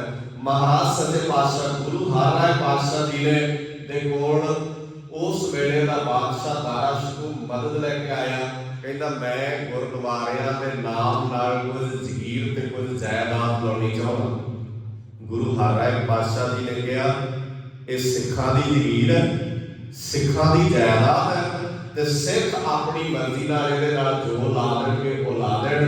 ਕਿਸੇ ਦੁਨਿਆਵੀ ਬਾਦਸ਼ਾਹ ਦੀ ਇੰਨੀ ਤਾਕਤ ਨਹੀਂ ਕਿ ਉਹ ਕੋਈ ਚੀਜ਼ ਗੁਰੂ ਘਰ ਦੇ ਨਾਮ ਨਾਲ ਲਾਵੇ। ਇਹ ਪਹਿਲੀ ਵਾਰ ਹੋਇਆ ਸੀ ਇਤਿਹਾਸ ਵਿੱਚ। ਗੁਰੂ ਨਾਨਕ ਦੇ ਘਰ ਜਦੋਂ ਪਹਿਲੀ ਵਾਰ ਗੁਰੂ ਅਮਰਦਾਸ ਪਾਤਸ਼ਾਹ ਜੀ ਨੇ ਅਕਬਰ ਬਾਦਸ਼ਾਹ ਦੇ ਵੱਲੋਂ ਜ਼ਗੀਰ ਦੇਣ ਦਾ ਫਰਮਾਨ ਠੁਕਰਾਇਆ ਸੀ। ਤੇ ਦੂਜੀ ਵਾਰ ਹੋਇਆ ਸੀ ਜਦੋਂ ਗੁਰੂ ਅਰਜਨ ਸਾਹਿਬ ਪਾਤਸ਼ਾਹ ਜੀ ਨੂੰ ਜ਼ਮੀਨ ਦੇਣ ਦਾ ਜ਼ਿਕਰ ਆਇਆ ਸੀ ਵੀ ਜੇ ਤੁਸੀਂ ਧਰਮ ਸਥਾਨ ਬਣਾਉਣਾ ਤੇ ਜ਼ਮੀਨ ਅਸੀਂ, ਕਈ ਬੰਦੇ ਕਹਿੰਦੇ ਨੇ ਬੀਬੀ ਭਾਨੀ ਜੀ ਨੂੰ ਜ਼ਮੀਨ ਦਿੱਤੀ ਸੀ ਗੁਰੂ ਸਾਹਿਬ ਜੀ ਨੇ। ਉਸ ਵੇਲੇ ਅਕਬਰ ਨੇ ਨਹੀਂ, ਇੱਕ ਵੀ ਸਾਡਾ ਗੁਰਦੁਆਰਾ ਕਿਸੇ ਦੇ ਦਾਨ ਦਿੱਤੀ ਜ਼ਮੀਨ ਵਿੱਚ ਨਹੀਂ ਬਣਿਆ। ਚੇਤਾ ਰੱਖ ਲਓ, ਜਿਹੜੇ ਕਹਿੰਦੇ ਨੇ ਵੀ ਦਾਨ ਵਿੱਚ ਦਿੱਤੀ ਜ਼ਮੀਨ ਹੈ। ਬਕਾਇਦਾ ਮਹਾਰਾਜ ਸੱਚੇ ਪਾਤਸ਼ਾਹ ਜੀ ਨੇ ਅਨੰਦਪੁਰ ਦੀ ਜਗ੍ਹਾ ਮੁੱਲ ਖਰੀਦੀ ਤੇ ਅੰਮ੍ਰਿਤਸਰ ਦੀ ਜਗ੍ਹਾ ਮੁੱਲ ਖਰੀਦੀ ਤੇ ਤਰਨਤਾਰਨ ਦੀ ਜਗ੍ਹਾ ਵੀ ਮਹਾਰਾਜ ਨੇ ਮੁੱਲ ਖਰੀਦੀ। ਕਿਸੇ ਤੋਂ ਲੈ ਕੇ ਖੈਰਾਤ ਵਿੱਚ ਕੋਈ ਜਗ੍ਹਾ, ਇਹ ਆਦਤ ਹੀ ਨਹੀਂ ਪਾਈ ਸਿੱਖ ਨੂੰ, ਸਿੱਖ ਬਾਦਸ਼ਾਹ ਬਣਾਇਆ। ਵਕਤ ਆਪਣੀ ਚਾਲੇ ਚੱਲਦਾ ਗਿਆ, ਹਾਲਾਤ ਇਹ ਬਣ ਗਏ ਕਿ ਸਿੱਖ ਜੰਗਲੀ ਵਸਦੇ ਨੇ ਤੇ ਸਿੱਖਾਂ ਦੇ ਸਿਰਾਂ ਦੇ ਮੁੱਲ ਪੈ ਗਏ। ਗੁਰੂ ਦੇ ਤਾਂ ਬੋਲਾਂ ਦੀ ਕੀਮਤ ਕੀ ਹੈ? ਗਰੀਬ ਸਿੱਖਾਂ ਕੋ ਦਿਓ ਬਾਦਸ਼ਾਹੀ। ਗੁਰੂ ਸਾਡੇ ਨਾਲ ਰਿਸ਼ਤਾ ਕਿੱਦਾਂ ਦਾ ਜੁੜ ਕੇ ਗਿਆ। ਮਹਾਰਾਜ ਸੱਚੇ ਪਾਤਸ਼ਾਹ ਜੀ ਦੇ ਸਿੱਖ ਜੰਗਲਾਂ ਵਿੱਚ ਵਸਦੇ ਨੇ, ਘੋੜਿਆਂ ਦੀਆਂ ਕਾਠੀਆਂ ਤੇ ਰੈਣ ਬਸੇਰਾ, ਦਰਖਤਾਂ ਦੇ ਪੱਤੇ ਭੂ ਕੇ ਖਾਂਦੇ ਨੇ, ਘੋੜਿਆਂ ਦੀਆਂ ਕਾਠੀਆਂ ਤੇ ਰਾਤ ਬਤੀਤ ਕਰ ਲੈਂਦੇ ਨੇ। ਇਤਿਹਾਸਕਾਰਾਂ ਨੇ ਲਿਖਿਆ ਦਿਨ ਕਹੀ ਰਾਤ ਕਹੇ ਬਿਟਾਏ ਹੈ, ਖੜੇ ਖੜੇ ਵੀ ਖਾਣਾ ਖਾਏ। ਇਹ ਰੋਟੀ ਵੀ ਤੁਰੇ ਤੁਰੇ ਜਾਂਦੇ ਹੀ ਖਾਂਦੇ ਨੇ, ਦਿਨ ਕਿਤੇ ਕੱਟਦੇ ਨੇ ਤੇ ਰਾਤ ਕਿਤੇ ਕੱਟਦੇ ਨੇ। ਔਰ ਰੋਟੀ ਖਲੋਤੇ ਖਲੋਤੇ ਹੀ ਖਾਂਦੇ ਨੇ, ਬੈਠਣ ਦਾ ਵੀ ਵਕਤ ਨਹੀਂ ਇਹਨਾਂ ਬੰਦਿਆਂ ਦੇ ਕੋਲ। ਪਰ ਇਹ ਹੈ ਦੁਨੀਆ ਦੇ ਬਾਦਸ਼ਾਹ। ਸਿੱਖਾਂ ਦੇ ਸਿਰਾਂ ਦੀ ਕੀਮਤ ਪੈ ਰਹੀ ਹੈ, ਸਿੱਖਾਂ ਦੇ ਸਿਰਾਂ ਦੇ ਮੁੱਲ ਪੈ ਰਹੇ ਨੇ। ਸਿੱਖ ਦੀ 10 ਪਾਉਣ ਵਾਲੇ ਨੂੰ ਇਨਾਮ ਮਿਲਦਾ। ਵੇਖੋ ਕਿੰਨੀ ਅਜੀਬ ਗੱਲ ਹੈ। ਜੇ ਕੋਈ ਇੰਨਾ ਹੀ ਦੱਸ ਦਿੰਦਾ ਨਾ ਕਿ ਫਲਾਨੀ ਝੱਗ ਵਿੱਚ ਮੈਂ ਸਿੱਖ ਨੂੰ ਵੇਖਿਆ ਤੇ ਉਹਨੂੰ ਇਨਾਮ ਮਿਲਦਾ, ਤੇ ਜਦੋਂ ਦੱਸਣ ਦਾ ਇਨਾਮ ਮਿਲਦਾ ਹੋਵੇ ਤਾਂ ਇਨਾਮ ਦੇ ਭੁੱਖੇ ਬੰਦੇ ਕੀ ਨਹੀਂ ਕਰਦੇ। ਲਾਲਚ ਤਾਂ ਲਾਲਚ ਹੀ ਹੁੰਦਾ ਹੈ ਨਾ ਬੰਦਿਆਂ ਦੇ ਅੰਦਰ। ਤੇ ਮਹਾਰਾਜ ਸੱਚੇ ਪਾਤਸ਼ਾਹ ਜੀ ਦੇ ਸਿੱਖਾਂ ਦੀ ਜਿਹੜਾ ਸੂਹ ਦੱਸਦਾ ਉਹਨੂੰ ਇਨਾਮ ਮਿਲਦਾ। ਇਤਿਹਾਸਕਾਰ ਕਹਿੰਦੇ ਨੇ ਸਿੱਖ ਘੋੜਿਆਂ ਦੀਆਂ ਕਾਠੀਆਂ ਤੇ ਰਹਿੰਦੇ ਨੇ, ਜੰਗਲਾਂ ਵਿੱਚ ਵਸਦੇ ਨੇ, ਸ਼ਾਮਾਂ ਪੈਂਦੀਆਂ ਨੇ, ਜਿੱਥੇ ਡੇਰਾ ਲਾਉਂਦੇ ਨੇ ਉੱਥੇ ਪ੍ਰਸ਼ਾਦਾ ਤਿਆਰ ਕਰ ਲੈਂਦੇ ਨੇ। ਤੇ ਜਦੋਂ ਪ੍ਰਸ਼ਾਦਾ ਤਿਆਰ ਹੋ ਜਾਂਦਾ ਹੈ ਨਾ ਤੇ ਸਭ ਤੋਂ ਪਹਿਲਾਂ ਉੱਚੀ ਆਵਾਜ਼ ਦੇ ਕੇ ਕਹਿੰਦੇ ਨੇ ਇਲਾਕੇ 'ਚ ਕੋਈ ਭੁੱਖਾ ਹੋਵੇ ਤੇ ਗੁਰੂ ਦੀ ਦੇਗ ਤਿਆਰ ਹੈ, ਭਾਈ ਪ੍ਰਸ਼ਾਦਾ ਛਕ ਲਓ ਵੜ ਕੇ। ਤੁਸੀਂ ਸੋਚ ਸਕਦੇ ਹੋ ਕਿੱਡੀ ਗਜ਼ਬ ਗੱਲ ਹੈ। ਇੱਥੇ ਸੁਖੀ ਵਸਦੇ ਬੰਦੇ ਘਰ ਵਿੱਚ ਕੋਈ ਚੀਜ਼ ਖਾਣ ਤੇ ਕਹਿੰਦੇ ਨੇ ਕਿਸੇ ਦੂਜੇ ਨੂੰ ਨਾ ਪਤਾ ਲੱਗ ਜਾਏ ਵੱਡੀ ਪੈਣੀ। ਮੈਂ ਇੱਕ ਵਾਰ ਬੇਨਤੀ ਕੀਤੀ ਸੀ ਵੀ ਗੁਰਦੁਆਰਿਆਂ ਦੇ ਵਿੱਚ ਨਾ सब वैसे तो साडा कल्चर सी दाल फुलके का, पर ਆਪਾਂ ਦੁਨੀਆ ਦੇ ਵਹਿਣ ਵਿੱਚ ਰਹਿ ਗਏ, ਹੌਲੀ ਹੌਲੀ ਅਸੀਂ ਸਾਰਾ ਕੁਝ ਬਦਲ ਰਹੇ। ਤੇ ਅੱਜ ਜਿਹੜਾ ਸਾਡਾ ਲੰਗਰ ਹੈ ਨਾ, ਉਹ ਅਸਲ 'ਚ ਹੌਲੀ ਹੌਲੀ ਕੀ ਹੋ ਗਿਆ, ਉਹ ਲੰਗਰ ਪ੍ਰੋਫੈਸ਼ਨ ਨਾਲ ਜੁੜ ਗਿਆ ਤੇ ਬੰਦਾ ਲੰਗਰ ਦੇ ਰਾਹੀਂ ਆਪਣੀ ਅਮੀਰੀ ਪ੍ਰਗਟ ਕਰਨਾ ਚਾਹੁੰਦਾ। ਜਦੋਂ ਕੋਈ ਬੰਦਾ ਵਿਸ਼ੇਸ਼ ਲੰਗਰ ਕਰਦਾ ਹੈ ਨਾ, ਤੇ ਉਹ ਲੰਗਰ ਦੇ ਰਾਹੀਂ ਆਪਣੀ ਅਮੀਰੀ ਪ੍ਰਗਟ ਕਰਨਾ ਚਾਹੁੰਦਾ, ਉਹ ਦੱਸਣਾ ਚਾਹੁੰਦਾ ਕਿ ਮੇਰੇ ਕੋਲ ਬਹੁਤ ਕੁਛ ਹੈ। ਔਰ ਇਹਦੇ ਚੱਲਦਿਆਂ ਹੌਲੀ ਹੌਲੀ ਹਾਲਾਤ ਇੱਥੋਂ ਤੱਕ ਬਣ ਗਏ ਵੀ ਅਸੀਂ ਲੰਗਰ ਨੂੰ ਲੰਗਰ ਨਹੀਂ ਰਹਿਣ ਦਿੱਤਾ, ਉਹਨੂੰ ਬੜੀ ਹੋਰ ਅਜੀਬ ਜਿਹੀ ਡੱਬੜਾ ਵਿੱਚ ਜੋੜ ਲਿਆ। ਤੇ ਬੰਦੇ ਕਈ ਵਾਰ ਮੈਨੂੰ ਲੰਗਰ 'ਚ ਝਗੜਦੇ ਵੇਖੇ ਮਿਲਦੇ ਨੇ, ਉਹ ਕਿਉਂਕਿ ਸਬਜ਼ੀਆਂ ਕਈ ਤਰ੍ਹਾਂ ਦੀਆਂ ਬਣਾ ਲੈਂਦੇ ਨੇ, ਤੇ ਕਈ ਵਾਰ ਸਬਜ਼ੀ ਜਿਹੜੀ ਹੈ ਵਧੀਆ ਬਣੀ ਹੁੰਦੀ, ਉਹ ਥੋੜੀ ਹੁੰਦੀ ਹੈ। ਤੇ ਜਿਹੜੇ ਸੇਵਾਦਾਰ ਹੁੰਦੇ ਨਾ ਮੇਰੇ ਵਰਗੇ, ਚਾਰ ਉਹ ਕਹਿੰਦੇ ਨੇ ਥੋੜੀ ਜਿਹੀ ਬਚੀ ਉਹਨੂੰ ਸੰਭਾਲ ਕੇ ਰੱਖ ਲਓ, ਜਦੋਂ ਸਾਰੀ ਸੰਗਤ ਚਲੇ ਜਾਏਗੀ ਫਿਰ ਖਾ ਲਓਗੇ। ਹੁਣ ਇਹ ਤਾਂ ਵਿਧਾਨ ਨਹੀਂ ਨਾ ਪੰਗਤ ਦਾ ਹੈ। ਤੇ ਜਦੋਂ ਦੋ ਬੰਦੇ ਪ੍ਰਸ਼ਾਦਾ ਛਕਦੇ ਨੇ, ਕਹਿੰਦੇ ਸਬਜ਼ੀ ਨਹੀਂ ਵਰਤਾ ਰਹੇ, ਕਹਿੰਦੇ ਸਬਜ਼ੀ ਤਾਂ ਵਾਧੇ ਪੈ ਗਈ ਹੈ। ਕਹਿੰਦੇ ਵਾਧੇ ਕਿੱਥੇ ਪੈ ਗਈ ਹੈ, ਸੇਵਾਦਾਰ ਨੂੰ ਤੇ ਮੈਂ ਆਪ ਅੰਦਰ ਰੱਖਦੇ ਵੇਖਿਆ, ਹੁਣ ਬਾਲਟੀ ਅੰਦਰ ਰੱਖ ਕੇ ਆਇਆ, ਤੁਸੀਂ ਮੁਸੀਬਤ ਖੜੀ ਕਰ ਲਈ ਨਾ ਹੁਣ ਆਪੇ। ਤੇ ਜੇ ਦਾਲ ਫੁਲਕਾ ਹੋਵੇ ਤੇ ਝਗੜਾ ਹੀ ਕੋਈ ਨਹੀਂ, ਸਾਡੀ ਸਮੱਸਿਆ ਹੀ ਕਿਸੇ ਤਰ੍ਹਾਂ ਦੀ ਨਹੀਂ। ਔਰ ਜਿਹੜਾ ਮਰਜ਼ੀ ਆਣ ਕੇ ਪੰਗਤ ਵਿੱਚ ਬਹਿ ਕੇ ਛਕ ਜਾਏ। ਔਰ ਮੈਂ ਸਿਰਫ ਇਹ ਬੇਨਤੀ ਕਰਦਾ ਸੀ ਕਿ ਸਿੱਖ ਦਾ ਕਿਰਦਾਰ ਵੇਖੋ ਕਿੱਡਾ ਕਮਾਲ ਦਾ, ਸਿਰਾਂ ਦੇ ਮੁੱਲ ਪੈ ਰਹੇ ਨੇ, ਝਗੜਾ ਵਿੱਚ ਸਿੱਖ ਵਸਦਾ। ਜੇ ਕਿਸੇ ਨੂੰ ਪਤਾ ਲੱਗ ਜਾਏ ਕਿ ਇਹ ਸਿੱਖ ਰਹਿੰਦਾ ਤੇ ਉਹਦਾ ਇਨਾਮ ਮਿਲਦਾ, ਪਰ ਜਦੋਂ ਪ੍ਰਸ਼ਾਦਾ ਤਿਆਰ ਹੁੰਦਾ ਹੈ ਤਾਂ ਸਿੱਖ ਲੁੱਕ ਕੇ ਨਹੀਂ ਖਾਂਦੇ, ਉੱਚੀ ਆਵਾਜ਼ ਮਾਰ ਕੇ ਕਹਿੰਦੇ ਨੇ ਇਲਾਕੇ 'ਚ ਕੋਈ ਭੁੱਖਾ ਹੋਵੇ ਤੇ ਪ੍ਰਸ਼ਾਦਾ ਛਕ ਲੈ। ਇੱਥੋਂ ਤੱਕ ਜਿਹੜਾ ਬੰਦਾ ਪ੍ਰਸ਼ਾਦਾ ਛਕ ਕੇ ਜਾਂਦਾ ਉਹ ਹੀ ਹੋ ਸਕਦਾ ਜਾ ਕੇ ਦੱਸਦਾ ਹੋਵੇ ਫਲਾਣੇ ਥਾਂ ਤੇ ਮੈਂ ਸਿੱਖਾਂ ਦਾ ਪ੍ਰਸ਼ਾਦਾ ਛਕ ਕੇ ਆਇਆ। ਪਰ ਸਿੱਖਾਂ ਦੇ ਮਨਾਂ ਵਿੱਚ ਇਹ ਡਰ ਨਹੀਂ, ਕਿਉਂਕਿ ਸਾਨੂੰ ਗੁਰੂ ਨੇ ਬਾਦਸ਼ਾਹ ਬਣਾਇਆ। ਜੇ ਪ੍ਰਸ਼ਾਦਾ ਤਿਆਰ ਕਰ ਲਿਆ ਤੇ ਇਹ ਕਿੱਦਾਂ ਹੋ ਸਕਦਾ ਕਿ ਮੈਂ ਪ੍ਰਸ਼ਾਦਾ ਕਿਸੇ ਨੂੰ ਛਕਾਉਣ ਤੋਂ ਬਿਨਾਂ ਛਕ ਲਾਂ। ਇਹ ਸਾਡੇ ਕਿਰਦਾਰ ਨੇ, ਇਹ ਸਾਡਾ ਸੁਭਾਅ ਹੈ, ਇਹ ਸਾਡਾ ਨੇਚਰ ਹੈ, ਇਹ ਸਾਡੀਆਂ ਆਦਤਾਂ ਨੇ, ਗੁਰੂ ਨੇ ਘੜੀਆਂ। ਕਿਉਂਕਿ ਸਾਡੇ ਸਾਹਿਬ ਸੱਚੇ ਪਾਤਸ਼ਾਹ ਗੁਰੂ ਹਰਿਰਾਏ ਪਾਤਸ਼ਾਹ ਜੀ ਨੂੰ ਜਦੋਂ ਕੋਈ ਜ਼ਗੀਰ ਦੇਣੀ ਚਾਹੁੰਦਾ ਸੀ ਨਾ, ਤੇ ਮਹਾਰਾਜ ਸੱਚੇ ਪਾਤਸ਼ਾਹ ਜੀ ਨੇ ਕਿਹਾ ਸੀ ਤੇਰੀ ਜ਼ਗੀਰ ਨਹੀਂ ਚਾਹੀਦੀ, ਮੇਰੇ ਸਿੱਖ ਦੀ ਕਿਰਤ ਕਮਾਈ ਚਾਹੀਦੀ ਹੈ। ਤੇ ਉਹ ਕਿਰਤ ਕਮਾਈ ਨੂੰ ਬਾਦਸ਼ਾਹਤ ਵਾਂਗ ਵਰਤਦਾ ਹੈ, ਬਾਦਸ਼ਾਹ ਵਾਂਗ ਵਰਤਦਾ ਹੈ। ਇਹ ਨਹੀਂ ਕਿ ਸਿੱਖਾਂ ਦੇ ਜੀਵਨ ਵਿੱਚੋਂ ਕਿਸਾਨੀ ਸੰਘਰਸ਼ ਸੀ ਨਾ, ਤਾਂ ਤੁਸੀਂ ਵੇਖੋ ਜਿਹਦੇ ਘਰ ਰੋਟੀ ਨਹੀਂ ਸੀ ਪੱਕਦੀ ਨਾ, ਉਹਨੇ ਵੀ ਤਿਲ ਫੁੱਲ ਉਸ ਜਗ੍ਹਾ ਤੇ ਹਾਜ਼ਰ ਕੀਤਾ ਆਪਣੇ ਵੱਲੋਂ। ਔਰ ਇਹ ਦੁਨੀਆ ਮੰਨਦੀ ਸੀ ਕਿ ਜੇ ਪੰਜਾਬੀ ਨਾ ਹੁੰਦੇ, ਜੇ ਗੁਰੂ ਨਾਨਕ ਦੇ ਸਿੱਖ ਨਾ ਹੁੰਦੇ ਤਾਂ ਇੰਨਾ ਲੰਬਾ ਸੰਘਰਸ਼ ਨਹੀਂ ਸੀ ਚੱਲ ਸਕਦਾ। ਜੇ ਪ੍ਰਸ਼ਾਦੇ ਦੀ ਥੋੜ ਨਹੀਂ ਆਉਣ ਦਿੰਦੀ, ਇੱਕੋ ਹੀ ਸੰਘਰਸ਼ ਹੋਣਾ। ਮੈਨੂੰ ਲੱਗਦਾ ਮੈਂ ਆਪਣੀ ਸੁਰਤ ਵਿੱਚ ਵੇਖਿਆ, ਜਦੋਂ ਸੰਘਰਸ਼ ਖਤਮ ਹੋਇਆ ਸੀ ਲੋਕ ਰੋ ਰਹੇ ਸੀ। ਅਕਸਰ ਜਦੋਂ ਸੰਘਰਸ਼ ਸ਼ੁਰੂ ਹੁੰਦਾ ਹੈ ਤੇ ਲੋਕ ਪਰੇਸ਼ਾਨ ਹੁੰਦੇ ਨੇ ਕਿ ਸਾਨੂੰ ਤੰਗ ਕਰਨਗੇ, ਪਰ ਇਹ ਪਹਿਲਾ ਸੰਘਰਸ਼ ਜਦੋਂ ਖਤਮ ਹੋ ਰਿਹਾ ਸੀ ਤਾਂ ਲੋਕ ਰੋ ਰਹੇ ਸਨ ਵੀ ਇਹ ਘਰਾਂ ਨੂੰ ਕਿਉਂ ਜਾ ਰਿਹਾ।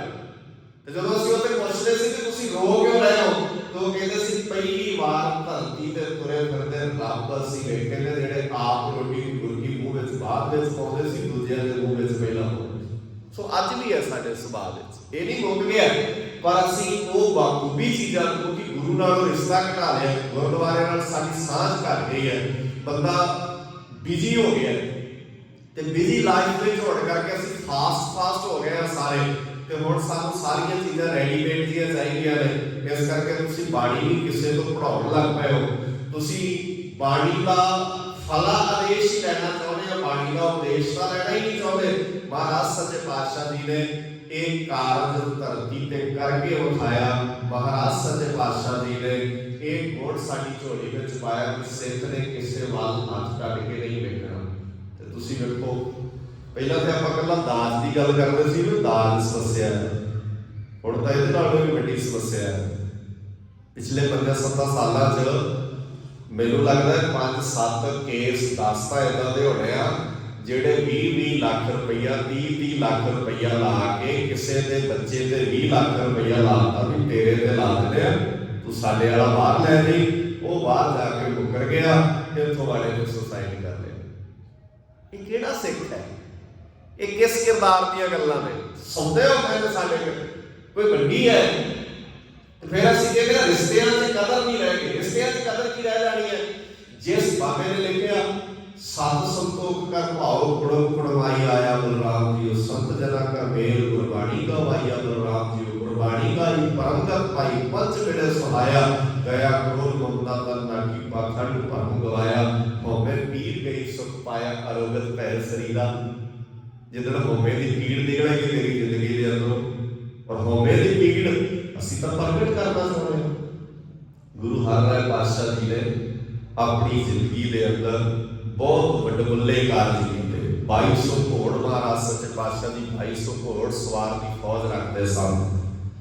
गुरु हरगोबिंद पातशाह जी एक बार बगीचे में टहल रहे हैं तो उन्होंने चोले नाल अड़ के एक फुल टुट गया और वो परेशान हो गए थोड़े से।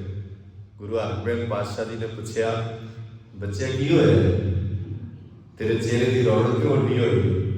उन्हें कहा फुल टुट गया महाराज सच्चे पातशाह जी मेरे को। तो महाराज सच्चे पातशाह जी कहते किवें टुट गया? कहते मेरे चोले नाल अड़ गया। तो महाराज ने कहा जे चोला वड्डा पाइए, जे पदवी वड्डी दे लईए ते पैर भी उन्नी जिम्मेवारी नाल टुटने पैंदे ने, क्योंकि तुहाडे गलत पुट्टे कदमां ने तुहाडे मगर दीआं नीहां पाउणीआं होंदिआं। सो जदों तुसीं किसी भी पदवी ते बैठदे हो, जदों कोई बंदा गुस्सा ना करे कोई भी, तुसीं पिछले ना लगभग 10-20 सालों का जदों असीं आले दुआले दा वेखदे हां तो मैनूं याद है पुराने समय बजुर्ग जे किते गुरुद्वारे माड़ा मोटा तकरार हो जाता सी ते कहंदे हुंदे सी भाई गुरुद्वारे तो बाहर आ फिर गल करदे। ऐ करदे हुंदे सी गुरुद्वारे तो बाहर आओ फिर आपां गल करदे, क्योंकि किते उच्चा नीवा हो सकदा है, जरूरी नहीं वापरदा, पर वो कहंदे सी गुरुद्वारे तो बाहर आ जाओ। पर पिछले कई सालिਆਂ तो मैं देख रहा गुरुद्वारियां दे अंदर ही असीं नहीं टलदे। पर गुरुआ की देह कहण वाले हुंदे, गुरु ग्रंथ साहिब जी की हजूरी विच भी मान नहीं। कोई किसी को उच्चा बोल रहा है, कोई किसी की पग ला रहा है, कोई किसी के विरोध में जा रहा है, इसका मतलब यह है कि साडे किरदार में दस्तार साडा किरदार है तो किरदार साडा दस्तार है। जितना दस्तार कपड़ा नहीं है जिहड़ा बाजारों मिलता है असीं सिर ते सजा लैंदे हां। ये दस्तार में 350 साल का इतिहास है। शेरे पंजाब महाराजा रणजीत सिंह जी का कुंडल रिश्ता होता है, जिहदी सांझ होती है। शेरे पंजाब महाराजा रणजीत सिंह चिट्टे अनपढ़ सन, एक दिन स्कूल नहीं सी गए, एक भी दिन स्कूल नहीं गए, पर वो वर्गा राजा मैनूं नहीं लगता शायद दुनिया अज अमेरिका रिसर्च करन बैठदा तो कहंदा सब तो वधिया दुनिया के अंदर दे राज प्रबंध अज तक रहा है शेरे पंजाब महाराजा रणजीत सिंह का रहा। ये गल अमेरिका को भी कहनी पैंदी है कि राज महाराजा रणजीत सिंह वर्गा कोई नहीं होया। ते की खूबियां सन उसके राज दियां, ਉਹਦਾ कारण भी कोई सी कि शेरे पंजाब महाराजा रणजीत सिंह में लख कमियां होणगियां, पर वो सारी जिंदगी अपने आप को गुरु नानक के दर दा कुकर बनता रहा, गुरु नानक के घर का सिख बनता रहा, और वो कहता रहा भी मैं इन्ना सियाणा नहीं, मैं इन्ना अकलवान नहीं। इत्थे कोई भी बंदा ये गल मनण लई राजी नहीं। जे उन्हें शब्द पढ़िया सी कौम नानक हम नीच करम, गुरु अर्जन साहब पातशाह जी कहते हैं मेरे कर्म बड़े नीवे ने, मैं नीच कर्म का बंदा। भट्ट साहिबान कहते हैं गुरु अर्जन प्रतख हार, पर गुरु अर्जन साहब पातशाह जी कहते हैं हम नीच कर्मा। इत्थे कौन मनदा भी मैं नीच कर्मा? इत्थे हर बंदा कहता मैं तेरे नाल मन सियाणा। तुसीं किसी बंदे नाल गल कर लो, घर दे जीआं नाल कर लो, पत्नी नाल कर लो, पति नाल कर लो, सस नाल कर लो, नौ नाल कर लो, कौन कहता भी मैं भी सियाणा नहीं है, मैं कमला? इत्थे हर बंदा कहता तेरे नाल वध सियाणा।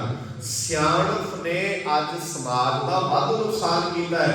जिदन असीं कमले सां उदन असीं सियाणे सां, जिदन असीं सियाणे होए उदन असीं कमल ज़्यादा घुट रहे, ज़्यादा कमल घुट रहे उस दिन में।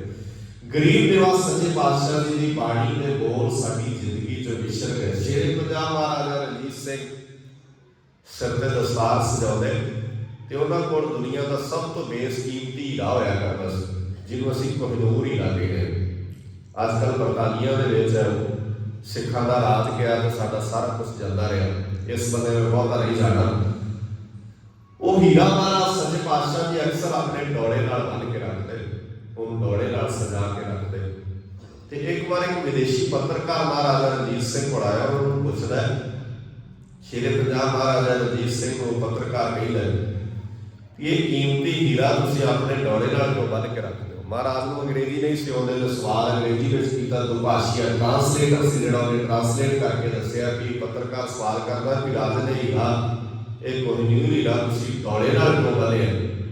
ते महाराजा रणजीत सिंह ने कहा कि जवाब दे डोले नाल तां बन्निया कि इहो जिहियां कीमती चीज़ां उही लोग संभाल सकदे जिन्हां दे डोलियां च जान होवे, जिन्हां दे डोले ਨਸ਼ਿਆਂ ਨਾਲ ਵਿਲੇ ਜਾਣ, ਜਿਨ੍ਹਾਂ ਦੇ ਡੋਲੇ ਸਿਰਫ ਤੇ ਸਿਰਫ ਟੀ-ਸ਼ਰਟਾਂ ਉੱਚੀਆਂ ਪਾ ਕੇ ਤੇ ਫੁੱਲੇ ਹੋਏ ਡੋਲੇ ਵਿਖਾਉਣ ਵਾਸਤੇ ਬਣ, ਉਹ ਨਹੀਂ ਸਮਾਜ ਵਿੱਚ ਕੁਝ ਕਰ ਸਕਦੇ। ਜਿਨ੍ਹਾਂ ਦੇ ਡੋਲਿਆਂ 'ਚ ਜਾਨ ਹੋਵੇ ਉਹ ਉਹਦੀਆਂ ਬੇਸਕੀਮਤੀ ਚੀਜ਼ਾਂ ਸੰਭਾਲ ਸਕਦੇ। ਪੱਤਰਕਾਰ ਨੇ ਅਗਲਾ ਸਵਾਲ ਕੀਤਾ, ਉਹ ਕਹਿੰਦਾ ਇਹ ਗੱਲ ਤਾਂ ਸਮਝ ਆ ਗਈ ਕਿ ਇਹ ਕੀਮਤੀ ਹੀਰਾ ਡੋਲਿਆਂ ਨਾਲ ਸੰਭਾਲਿਆ ਜਾਂਦਾ, ਇਸ ਕਰਕੇ ਤੁਸੀਂ ਡੋਲਿਆਂ 'ਤੇ ਬੰਨ੍ਹੇ। ਪਰ ਇੱਕ ਬੇਨਤੀ ਹੋਰ ਹੈ ਜੀ, ਲੋਕਾਂ ਕੋਲ ਅਕਸਰ ਕੀਮਤੀ ਚੀਜ਼ਾਂ ਆ ਜਾਣ ਤੇ ਉਹ ਆਪਣੇ ਸਿਰ ਦੇ ਤਾਜ ਵਿੱਚ ਜੜਾ ਲੈਂਦੇ ਨੇ, ਆਪਣੀ ਦਸਤਾਰ ਵਿੱਚ ਲਾਉਂਦੇ ਨੇ। ਤੁਸੀਂ ਇਸ ਹੀਰੇ ਨੂੰ ਆਪਣੀ ਦਸਤਾਰ ਦਾ ਹਿੱਸਾ ਕਿਉਂ ਨਹੀਂ ਬਣਾਉਂਦੇ, ਦਸਤਾਰ ਵਿੱਚ ਕਿਉਂ ਨਹੀਂ ਲਾਉਂਦੇ?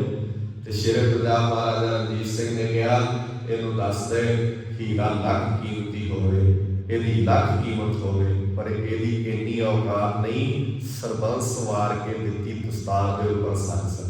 ਇਹਦੇ ਨਾਲ ਇਹ ਨਹੀਂ ਮੈਂ ਰਹਿਣਾ ਸਦਾ ਵਾਸਤੇ। ਇਹਦੀ ਕੀਮਤ ਬਹੁਤ ਵੱਡੀ ਤਾਰੀਖ ਸੀ। ਪੱਗ ਕੱਪੜਾ ਨਹੀਂ ਹੈ, ਪੱਗ ਬਹੁਤ ਵੱਡਾ ਇਤਿਹਾਸ, 350 ਸਾਲ ਦਾ ਇਤਿਹਾਸ ਲੁਕਿਆ ਇਸ ਪੱਗ ਦੇ ਵਿੱਚ।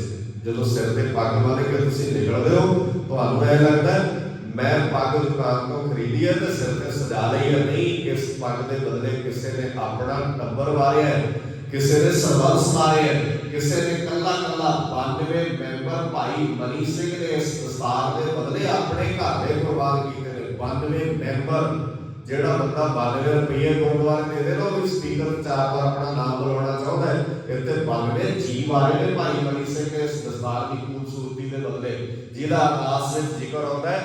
ਮਹਾਰਾਜ ਸੱਚੇ ਪਾਤਸ਼ਾਹ ਜੀ ਦੇ ਅੱਗੇ ਹੱਥ ਜੋੜ ਕੇ ਖੜਦੇ ਆ, ਅਸੀਂ ਸ਼ਬਦ ਵਰਤਦੇ ਆ, ਜਿਨ੍ਹਾਂ ਸਿੰਘਾਂ ਸਿੰਘਣੀਆਂ ਨੇ ਧਰਮ ਹੇਤ ਸੀਸ ਦਿੱਤੇ, ਵੱਧ ਕਟਾਏ, ਖੋਪੜੀਆਂ ਲੋਹਾਈਆਂ, ਚਰਖੜੀਆਂ ਦੇ ਚੜੇ, ਤਨਾਰਿਆਂ ਨਾਲ ਚੀਰੇ ਗਏ, ਪਰ ਕੀ ਨਹੀਂ ਛੱਡਿਆ ਉਹਨਾਂ ਨੇ? ਧਰਮ ਨਹੀਂ ਹਾਰਿਆ। ਧਰਮ ਨਿੱਕੀ ਦੀ ਚੀਜ਼ ਹੈ ਕਿ ਧਰਮ ਬਹੁਤ ਵੱਡੀ ਚੀਜ਼ ਹੈ। ਤੇ ਧਰਮ ਦਾ ਮਤਲਬ ਇਹ ਹੁੰਦਾ ਹੈ ਵੀ ਅਸੀਂ ਆਪਣੀ ਜ਼ਿੰਦਗੀ ਦੇ ਅੰਦਰ ਨਿਰਮਲ ਕਰਮਾਂ ਨੂੰ ਪੈਦਾ ਕਰਨਾ ਹੈ। ਧਰਮ ਸੱਚ, ਧਰਮ ਫਰਜ਼, ਧਰਮ ਜ਼ਿੰਮੇਵਾਰੀ ਹੈ। ਜਿੱਦਣ ਸਾਨੂੰ ਸਮਝ ਵਿੱਚ ਆ ਜਾਏਗੀ, ਅਸੀਂ ਦੁਨੀਆ ਦੇ ਲੋਕਾਂ ਨੂੰ ਦੱਸਾਂਗੇ ਵੀ ਫਰਜ਼ ਕੀ ਹੁੰਦੇ ਨੇ। ਇੱਥੇ ਹਰ ਬੰਦਾ ਦੂਜੇ ਨੂੰ ਫਰਜ਼ ਦਾ ਅਹਿਸਾਸ ਕਰਾਉਂਦਾ ਕਿ ਤੇਰਾ ਫਰਜ਼ ਕੀ ਬਣਦਾ। ਤੁਸੀਂ ਵੇਖੋ, ਅੱਜ ਦਾ ਹਰ ਬੰਦਾ ਕਹਿੰਦਾ ਵੀ ਤੇਰਾ ਫਰਜ਼ ਕੀ ਬਣਦਾ।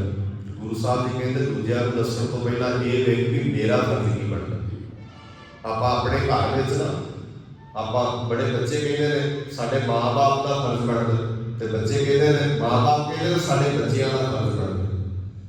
ਮਾਵਾਂ ਕਹਿੰਦੀਆਂ ਨੇ ਧੀਆਂ ਪੁੱਤਾਂ ਦਾ ਫਰਜ਼ ਬਣਦਾ ਹੈ, ਤੇ ਧੀਆਂ ਪੁੱਤ ਕਹਿੰਦੇ ਨੇ ਮਾਵਾਂ ਦਾ ਫਰਜ਼ ਬਣਦਾ ਹੈ। ਕਿਉਂਕਿ ਅਸੀਂ ਦੂਜਿਆਂ ਦੇ ਫਰਜ਼ਾਂ ਦਾ ਅਹਿਸਾਸ ਕਰਾਉਂਦੇ ਹਾਂ, ਅਸੀਂ ਆਪਣੇ ਫਰਜ਼ਾਂ ਦਾ ਅਹਿਸਾਸ ਨਹੀਂ ਕਰਦੇ। ਗੁਰੂ ਸਾਹਿਬ ਜੀ ਸਾਨੂੰ ਆਪਣੇ ਫਰਜ਼ਾਂ ਦਾ ਅਹਿਸਾਸ ਕਰਾਉਂਦੇ ਨੇ। ਜਿੱਦਣ ਬੰਦੇ ਨੂੰ ਆਪਣੇ ਫਰਜ਼ਾਂ ਦਾ ਅਹਿਸਾਸ ਹੋ ਗਿਆ, ਜਿੱਦਣ ਪੰਜਾਬ ਦੇ ਲੋਕ ਆਪਣੇ ਫਰਜ਼ਾਂ ਦਾ ਅਹਿਸਾਸ ਕਰ ਗਏ, ਉਦੋਂ ਦੁਨੀਆ ਦੇ ਅੰਦਰ ਕੋਈ ਵੀ ਤਾਕਤ ਤੁਹਾਨੂੰ ਰਾਜ ਭਾਗ ਦੇ ਮਾਲਕ ਬਣਨ ਤੋਂ ਰੋਕ ਨਹੀਂ ਸਕਦੀ। ਤੇ ਜਿੰਨਾ ਚਿਰ ਤੱਕ ਅਸੀਂ ਸਾਰੇ ਆਪਣੇ ਆਪਣੇ ਫਰਜ਼ਾਂ ਦਾ ਅਹਿਸਾਸ ਨਹੀਂ ਕਰਦੇ, ਉਹਨਾਂ ਚਿਰ ਤੱਕ ਦੁਨੀਆ ਦੀ ਕੋਈ ਵੀ ਤਾਕਤ ਤੁਹਾਨੂੰ ਰਾਜ ਭਾਗ ਦਵਾ ਨਹੀਂ ਸਕਦੀ। ਸਾਡੇ ਕੋਲ ਤੇ ਆਪਣੇ ਘਰਾਂ ਦੀਆਂ ਸਹੂਲਤਾਂ ਹੀ ਨਹੀਂ ਬਚੀਆਂ, ਗਵਾ ਲਈਆਂ ਨੇ ਤੁਸੀਂ।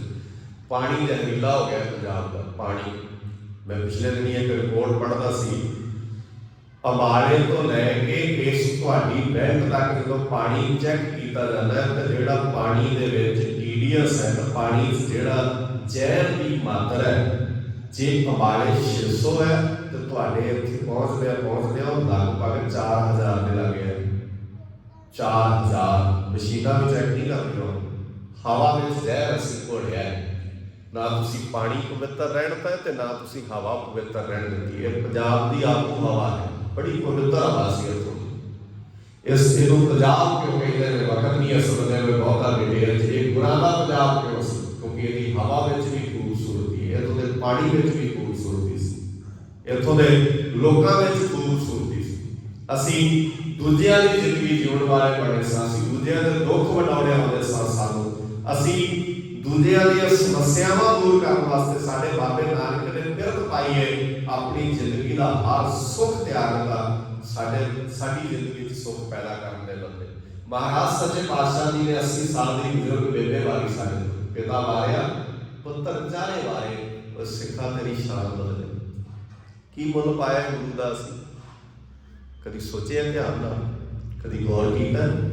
ਅਸੀਂ ਪੁੱਤ ਦੇ ਵਿਆਹ ਤੇ ਕਿਹੜਾ ਉਹ ਕਰਮ ਹੈ ਜਿਹੜਾ नहीं करते, जिहदे नाल गुरु साहब की शर्मसार नहीं होंदे होने, जिहदे नाल गुरु साहब की सोचण लई मजबूर नहीं होंदे होने, ये मेरे धीआं पुत्त ने, ये मेरे बच्चे ने, इन्हां वास्ते मैं अपना महाराज ने तुहाडे वाल इशारा करके कहा, इन्हूं पुत्र ने कैसी इस्तेमाल दी सुध चार चार हुए तो क्या हुआ, जीवत कई हजार, ये हज़ारां ही मेरे अपने पुत्त ने, पर बाजा वालिया गलत भरोसा करके साडे ते असीं तेरे पुत्त बन के नहीं रहना चाहते, असीं किसी होर दे पुत्त बन के रहना चाहते हैं। असीं पिता तैनूं नहीं कहते, असीं किसी होर नूं पिता कहण लग पे हां, तू पिता नहीं रहा साडा हुण, क्योंकि असीं नकली पिता बड़े बना लए ने। सोचियो ध्यान जरूर इन्हां सारियां गल्लां वल करियो। महाराज सच्चे पातशाह जी कहते हम नीच करम शरण परेगी राखो शर्मा, शरण परे जे गुरु की शरण पै जाओ तुसीं ते गुरु साहब जी साडी लज रख लेंदे ने, साडी पत रख लेंदे ने। ते हुण सिखां नूं बहुत वड्डा भुलेखा है कि शरण की होती है। असीं ते ना व्याख्या पता की करती है, और गुरुद्वारे के अंदर आ जाओ आपां कहने गुरु की शरण है, गुरुद्वारे तो बाहर चले जाओ असीं कहने गुरु की शरण नहीं है। एडी छोटी गुरु की शरण किवें हो सकती है? कदी सोचे जिहड़ी गल मैं शुरू में कीती सी, बाबे ने कहा अल्लाह एक मुसीबत वसत है अमर मुल्क किस केरा, ते बाबे ने सानू भी कहना सिख नहीं कहने लग पे गुरुद्वारे झूठ नहीं बोलना चाहिए, ਇਹਦਾ मतलब बाहर बोल लेना चाहिए। ਇਹਦਾ अर्थ यही बनता ना कि गुरुद्वारे नहीं बोलना। सिखो किने दसता सानू भी गुरुद्वारे नशा करके नहीं जाईदा? ये कित्थों सिੱਖਿਆ है? ਕਿਹੜੀ मर्यादा च लिखे है?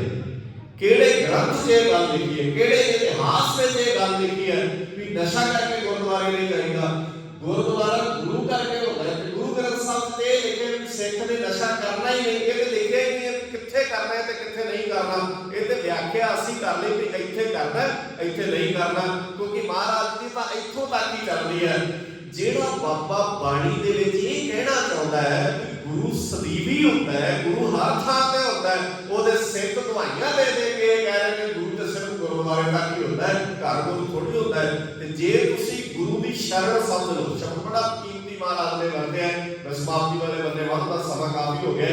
ਮਹਾਰਾਜ ਸੱਚੇ ਪਾਤਸ਼ਾਹ ਜੀ ਨੇ ਕਿਹਾ ਤੁਮਰੀ ਸ਼ਰਨ ਤੁਹਾਰੀ ਆਸਾ, ਤੁਮ ਹੀ ਸੱਜਣ ਸੁਹੇਲੇ राखो रखन हार दे अल्लाह, नानक करके बोले कितना चिर तक कित्थों तक जे मैं तेरी शरण में आ रहा ते महाराज सच्चे पातशाह जी कहते तेरा गुलाम बन के रवां। ते गुलाम बनने का मतलब ये होता है भावें दुनिया के किसी भी कोने में रहिए सानू गुरु की गल नहीं भुलनी चाहिए। गुरु ने नहीं कहा नशा करके गुरुद्वारे नहीं आना, गुरु ने कहा जित पीता मत दूर होए बल होए विच आए, अपना पराया ना पछाणी खसमो धक्के खाए। कितने गुरुद्वारा कितने लिखे मैनूं दस दो, तुसीं बाद में समझा दो मैनूं जे तुहानूं किसी नूं लगे कि भाई साहब जी इहदे च ते गुरुद्वारे दा जिक्र कीता भी इत्थे नशा नहीं करना, गुरुद्वारे सिर ढक के आउणा चाहिए। किहने कहा तुहानूं? कित्थे लिखिआ? किहड़ी मर्यादा दी इह गल है? इज्जतदार बंदे हमेशा ही सिर ढक के रखते। दस्तार सिर ते सजाउण दा मतलब ये होता है कि तुसीं सरदार हो। वैसे सरदारियां भी बंदा कितना कुछ करता है, पर तुसीं सिर ते दस्तार सजा लो, तुसीं दुनिया की निगाह च सरदार बन जाते हो। हालांकि ये बहुत कुछ होर भी सानू अपनी जिंदगी का हिसाब लाना पैंदा। गुरु साहब जी ने अपनी जिंदगी के अंदर वो कारज करके विखाए, उस तरह की क्वालिटी सिखा पैदा करके विखाई जिहड़ियां उस वेले फूल लाए महाराज सच्चे पातशाह जी। गुरु हरराय पातशाह जी ने पानी की दिक्कत को दूर करने वास्ते फूल लाए। आपां किसी को पानी पीण नहीं देना चाहते, तो प्रकाश गुरु हरराय पातशाह जी का बना रहे हैं। महाराज को लगा भी इतने पानी की लोड़ है, महाराज ने खूह पटाए, उस इलाके खूह लाए। गुरु अमृतसर जो जाते हो तो छिहाटा साहब गुरुद्वारा साहब, छिहाटा का मतलब ये 6 हर्टा खूह उन्होंने बेड़िया उस तरह के हर्ट टाइप खूह होंगे सन। तो महाराज ने खूह लवाए उस जगह, और उन्होंने मतलब सी जे पानी की लोड़ है, जे किसी भी जगह काल पै गया, गुरु हरराय पातशाह जी के वेले काल पै गया 1644 में। महाराज सच्चे पातशाह जी 55 की उम्र में 31 में जन्म होया, 30 में माफ करो 30 में जन्म होया, 44 में 14 साल की उम्र है। तो गुरु हरराय पातशाह जी अपने हत्थां नाल रोगियां दा ਆਪਣੇ ਹੱਥਾਂ ਨਾਲ ਦੁਖਿਆਰਿਆਂ ਦਾ ਇਲਾਜ ਕਰਦੇ ਰਹੇ। ਜਿੱਥੇ ਜਿੱਥੇ ਵੀ ਜਿਸ ਤਰ੍ਹਾਂ ਦੀ ਲੋੜ ਸੀ। ਤੇ ਅੱਜ ਗੁਆਂਢ ਵਿੱਚ ਬੰਦਾ ਬਿਮਾਰ ਹੋਵੇ ਤੇ ਹੈ ਕਿਸੇ ਨੂੰ ਸੁੱਖ ਵੀ ਗੁਆਂਢੀ ਆਣ ਕੇ ਉਹਦਾ ਇਲਾਜ ਕਰ ਦੇਗਾ, ਨਾ ਅਗਲਾ ਕਹਿੰਦਾ ਕੋਈ ਗੱਲ ਨਹੀਂ ਆਪੇ ਕਰੇਗਾ, ਤੜਫਣ ਦਿਓ, ਇਹ ਬਣਦੇ ਬੜੇ ਸੀ ਆਪਣੇ ਆਪ ਵਿੱਚ। ਤਾਂ ਗੱਲ ਕਿਰਦਾਰ ਤੇ ਖੜਨੀ ਆਣ ਕੇ। ਜਿੱਦਣ ਕਿਰਦਾਰ ਕਾਇਮ ਕਰ ਲਓਗੇ ਤੁਸੀਂ, ਜਿੱਦਣ ਤੁਹਾਨੂੰ ਦੂਜੇ ਦੇ ਦੁੱਖ ਵਿੱਚ ਸ਼ਰੀਕ ਹੋਣਾ ਆ ਗਿਆ ਤੇ ਦੂਜੇ ਦੇ ਸੁੱਖ ਵਿੱਚ ਤੁਹਾਨੂੰ ਭਾਈਵਾਲ ਹੋਣਾ ਆ ਗਿਆ, ਸਮਝ ਲਿਓ ਨਾਨਕ ਦੀ ਰਹਿਮਤ ਸਾਡੇ ਤੇ ਹੋ ਗਈ। ਜਿੱਥੋਂ ਆਪਾਂ ਆਰੰਭਤਾ ਕੀਤੀ ਸੀ, ਜਿੱਥੇ ਨੀਚ ਸੰਭਲਿਆ ਇੱਕੋ ਹੀ ਲੋਕਾਂ ਦੇ ਸਿੱਖ ਲਈ ਆਪਾਂ ਅੱਜ ਦੇ ਦੀਵਾਨ ਵਿੱਚ ਹਮੇਸ਼ਾ ਆਪਣੇ ਤੋਂ ਨੀਵਿਆਂ ਨੂੰ ਪਿਆਰ ਕਰਿਆ ਕਰੋ, ਆਪਣੇ ਤੋਂ ਨੀਵਿਆਂ ਨੂੰ ਪਿਆਰ ਕਰਿਆ ਕਰੋ।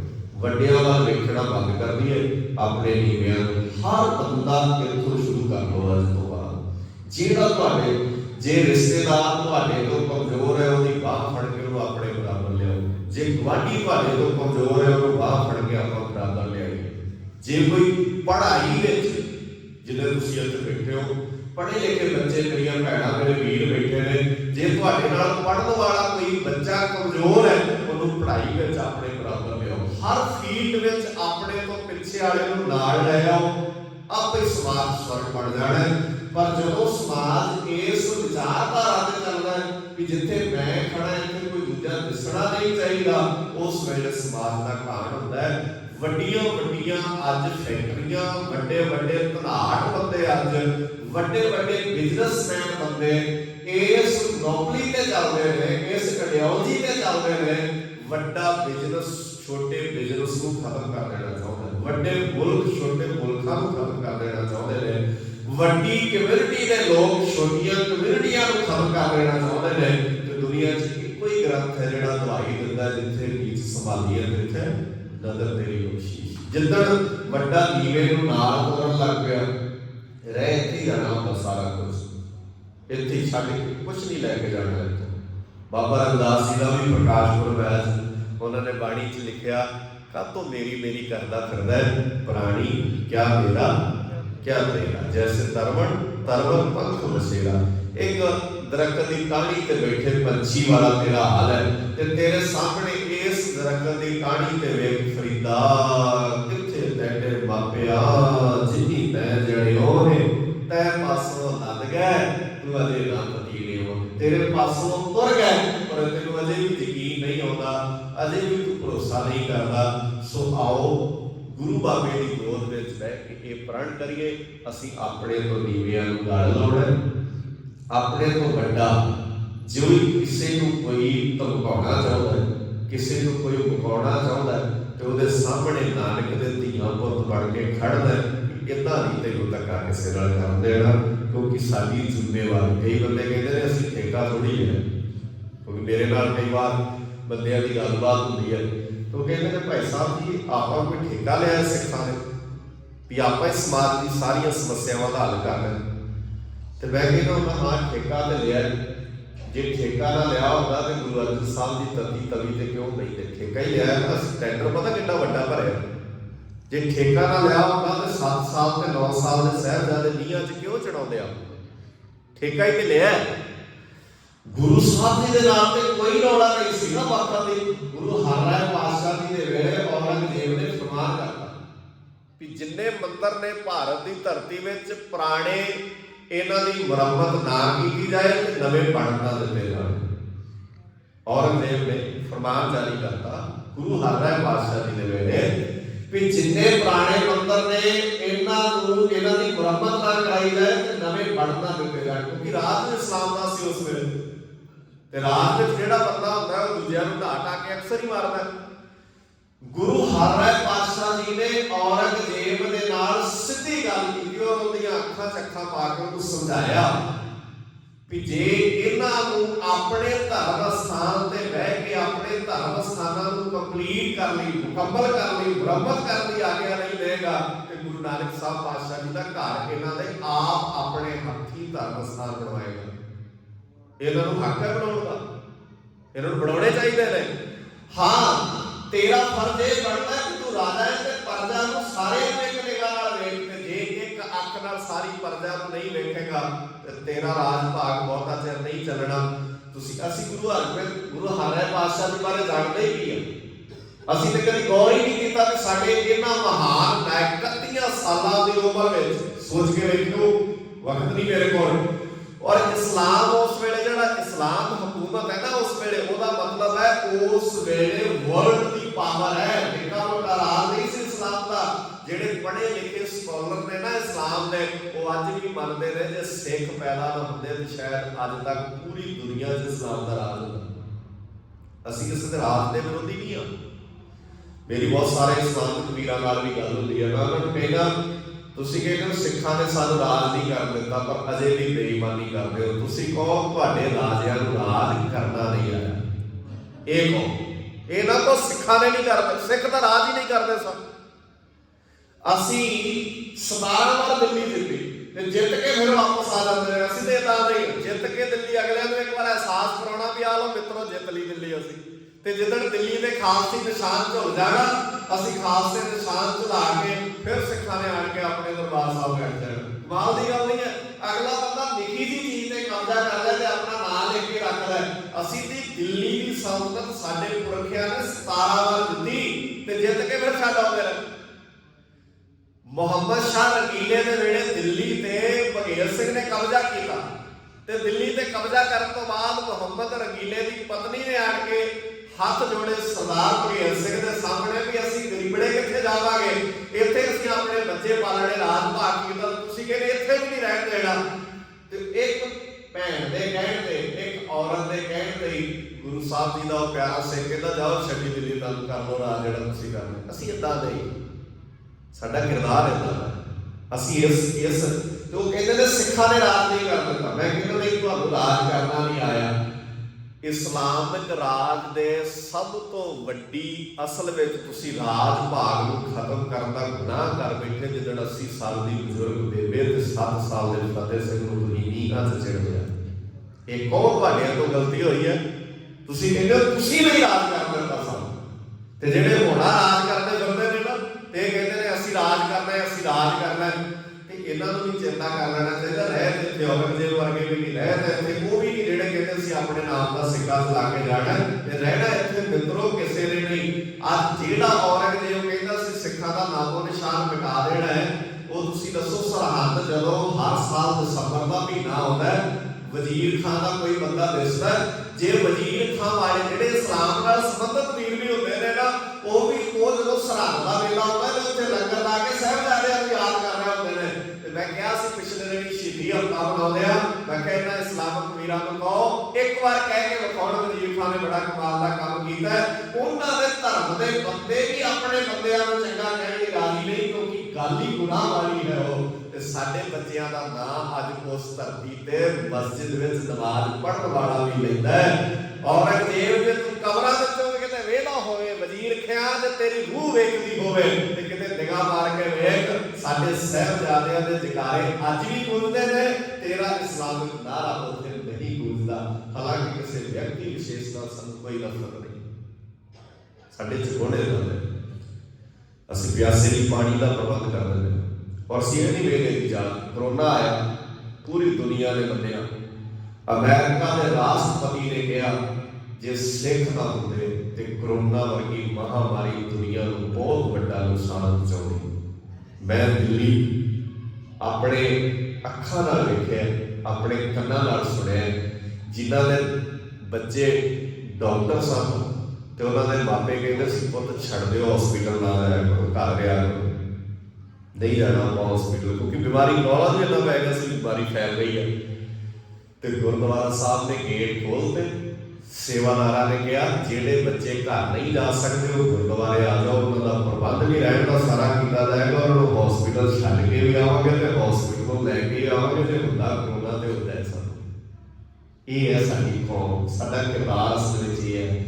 ਭੁੱਖਿਆਂ ਨੂੰ ਲੋਕ ਆਪਣੇ ਮਾਵਾਂ ਪੁੱਤ ਨਹੀਂ ਸੀ ਸੰਭਾਲਦੀਆਂ, ਤੇ ਸਿੱਖ ਰੋਟੀ ਘਰਾਂ ਵਿੱਚ ਪਕਾ ਕੇ ਤੇ ਲੋਕਾਂ ਦੇ ਘਰਾਂ 'ਚ ਰੋਟੀਆਂ ਵੰਡਦੇ ਹੁੰਦੇ ਸਨ, ਪ੍ਰਸ਼ਾਦੇ ਵੰਡਦੇ ਹੁੰਦੇ ਸਨ। ਅਮਰੀਕਾ, ਕੈਨੇਡਾ, ਯੂਰਪ ਕੰਟਰੀਆਂ ਦੇ ਵਿੱਚ ਲੋਕਾਂ ਨੇ ਆਪਣੇ ਆਪ ਨੂੰ ਘਰ ਵਿੱਚ ਬੰਦ ਕਰ ਲਿਆ ਸੀ ਤੇ ਗੁਰਦੁਆਰਿਆਂ ਦੇ ਸਾਰਿਆਂ ਵਾਸਤੇ ਗੇਟ ਖੋਲ੍ਹ ਦਿੱਤੇ ਸਨ। ਇਹ ਹੈ ਸਿੱਖ ਦਾ ਕਿਰਦਾਰ। ਆਓ ਆਪਣੇ ਉਸ ਕਿਰਦਾਰ ਨੂੰ ਪਛਾਣੀਏ। ਗੁਰੂ ਦੀਆਂ ਇਹ ਅਜ਼ਮਤਾਂ, ਗੁਰੂ ਦਾ ਇਹ ਗੁਣ ਹੈ ਸਾਡੀ ਜ਼ਿੰਦਗੀ 'ਚ ਸਾਹਿਬ ਸੱਚੇ ਪਾਤਸ਼ਾਹ ਜੀ ਨੇ ਜਿਹੜਾ ਪਾਇਆ, ਜਿਹਨੂੰ ਆਪਾਂ ਇਸ ਤਰ੍ਹਾਂ ਨਾਲ ਸਮਝ ਸਕਦੇ ਹਾਂ। ਜਿੱਥੇ ਨੀਚ ਸਮਾਲੀਅਤ ਜਿੱਥੇ ਨਦਰ ਤੇਰੀ ਬਖਸ਼ੀਸ਼, ਗੁਰੂ ਸਾਹਿਬ ਸੱਚੇ ਪਾਤਸ਼ਾਹ ਜੀ ਮਿਹਰ ਕਰਨ ਅਸੀਂ ਸਾਹਿਬ ਸੱਚੇ ਪਾਤਸ਼ਾਹ ਗੁਰੂ ਹਰਿਰਾਏ ਪਾਤਸ਼ਾਹ ਜੀ ਦੇ ਜੀਵਨ ਵਿੱਚ ਕੁਝ ਅੰਸ਼ ਆਪਣੀ ਜ਼ਿੰਦਗੀ ਦੇ ਵਿੱਚ ਜੋੜ ਸਕੀਏ, ਉਹਨਾਂ ਦੀ ਜ਼ਿੰਦਗੀ 'ਚ ਕੁਝ ਚੀਜ਼ਾਂ ਆਪਣੀ ਜ਼ਿੰਦਗੀ ਦਾ ਹਿੱਸਾ ਬਣਾ ਸਕੀਏ। ਸ਼ਾਇਦ ਅਸੀਂ ਵਡਭਾਗੇ ਹੋਵਾਂਗੇ। ਸਭਨਾਂ ਦਾ ਤਹਿ ਦਿਲੋਂ ਧੰਨਵਾਦ। ਗੁਰੂ ਗ੍ਰੰਥ ਸਾਹਿਬ ਜੀ ਦਾ ਕੋਟਾ ਸ਼ੁਕਰ। ਭੁੱਲਾਂ ਮੇਰੀਆਂ ਸਮਝ ਕੇ ਮਾਫ ਕਰ ਦਿਓ। ਮਾਲਕ ਦਾ ਸ਼ੁਕਰ ਕਰਦੇ ਹਾਂ ਤੁਹਾਡੇ ਇੱਥੇ ਸਾਡੇ ਸਤਿਕਾਰਯੋਗ ਪ੍ਰਚਾਰਕ ਵੀਰ ਪ੍ਰੀਤਪਾਲ ਸਿੰਘ ਸਾਡੇ ਉੱਥੋਂ ਪੜ੍ਹੇ ਹੋਏ ਬਾਣੀ ਦੀ ਸਮਝ ਰੱਖਦੇ ਨੇ, ਗੁਰਬਾਣੀ ਦੀ ਨੌਲੇਜ ਹੈ। ਆਪਾਂ ਰਲ ਮਿਲ ਕੇ ਗੁਰਬਾਣੀ ਤੋਂ ਕੁਝ ਸਿੱਖਣ ਦਾ ਭਾਈ ਸਾਰੇ ਜਤਨ ਕਰੀਏ। ਇੱਥੋਂ ਦੇ ਪ੍ਰਬੰਧਕ ਵੀਰ, ਸੂਝਵਾਨ ਪ੍ਰਬੰਧਕ ਵੀਰ ਹਨ, ਬੜਾ ਸੋਹਣਾ ਤੁਸੀਂ ਗੁਰਦੁਆਰੇ ਸਾਹਿਬ ਦਾ ਪ੍ਰਬੰਧ ਬਣਾਇਆ ਹੈ। ਹੋਰ ਰਲ ਮਿਲ ਕੇ ਗੁਰੂ ਦੀ ਰੋਸ਼ਨੀ ਆਪਣੇ ਤੱਕ ਵੀ ਲੈ ਕੇ ਆਈਏ, ਹੋਰਨਾਂ ਤੱਕ ਲੈ ਕੇ ਜਾਈਏ, ਤਾਂ ਕਿ ਮੈਂ ਸਾਰੇ ਸੰਸਾਰ ਵਿੱਚ ਪਹੁੰਚਾ ਸਕੀਏ। ਇਹ ਜਦੋਂ ਸਾਨੂੰ ਸਾਰਿਆਂ ਨੂੰ ਹਮੇਸ਼ਾ ਕਰਦੇ ਰਹਿਣਾ ਚਾਹੀਦਾ। ਭੁੱਲਾਂ ਚੁੱਕਾਂ ਮੇਰੀਆਂ ਸਮਝ ਕੇ ਮਾਫ ਕਰ ਦੇਣੀਆਂ। ਜੇ ਕੋਈ ਗੱਲ ਚੰਗੀ ਲੱਗੀ ਹੋਵੇ ਸਹਿਬਾਂ ਦੀ ਸਮਝ ਕੇ ਹਿਰਦੇ 'ਚ ਵਸਾਇਓ। ਮਾਲਕ ਦਾ ਕਰੋ ਸ਼ੁਕਰ, ਪਿਆਰ ਨਾਲ ਗੱਜ ਕੇ ਬੁਲਾਓ ਫਤਿਹ। ਆਖੋ ਜੀ ਵਾਹਿਗੁਰੂ ਜੀ ਕਾ ਖਾਲਸਾ, ਵਾਹਿਗੁਰੂ ਜੀ ਕੀ ਫਤਿਹ।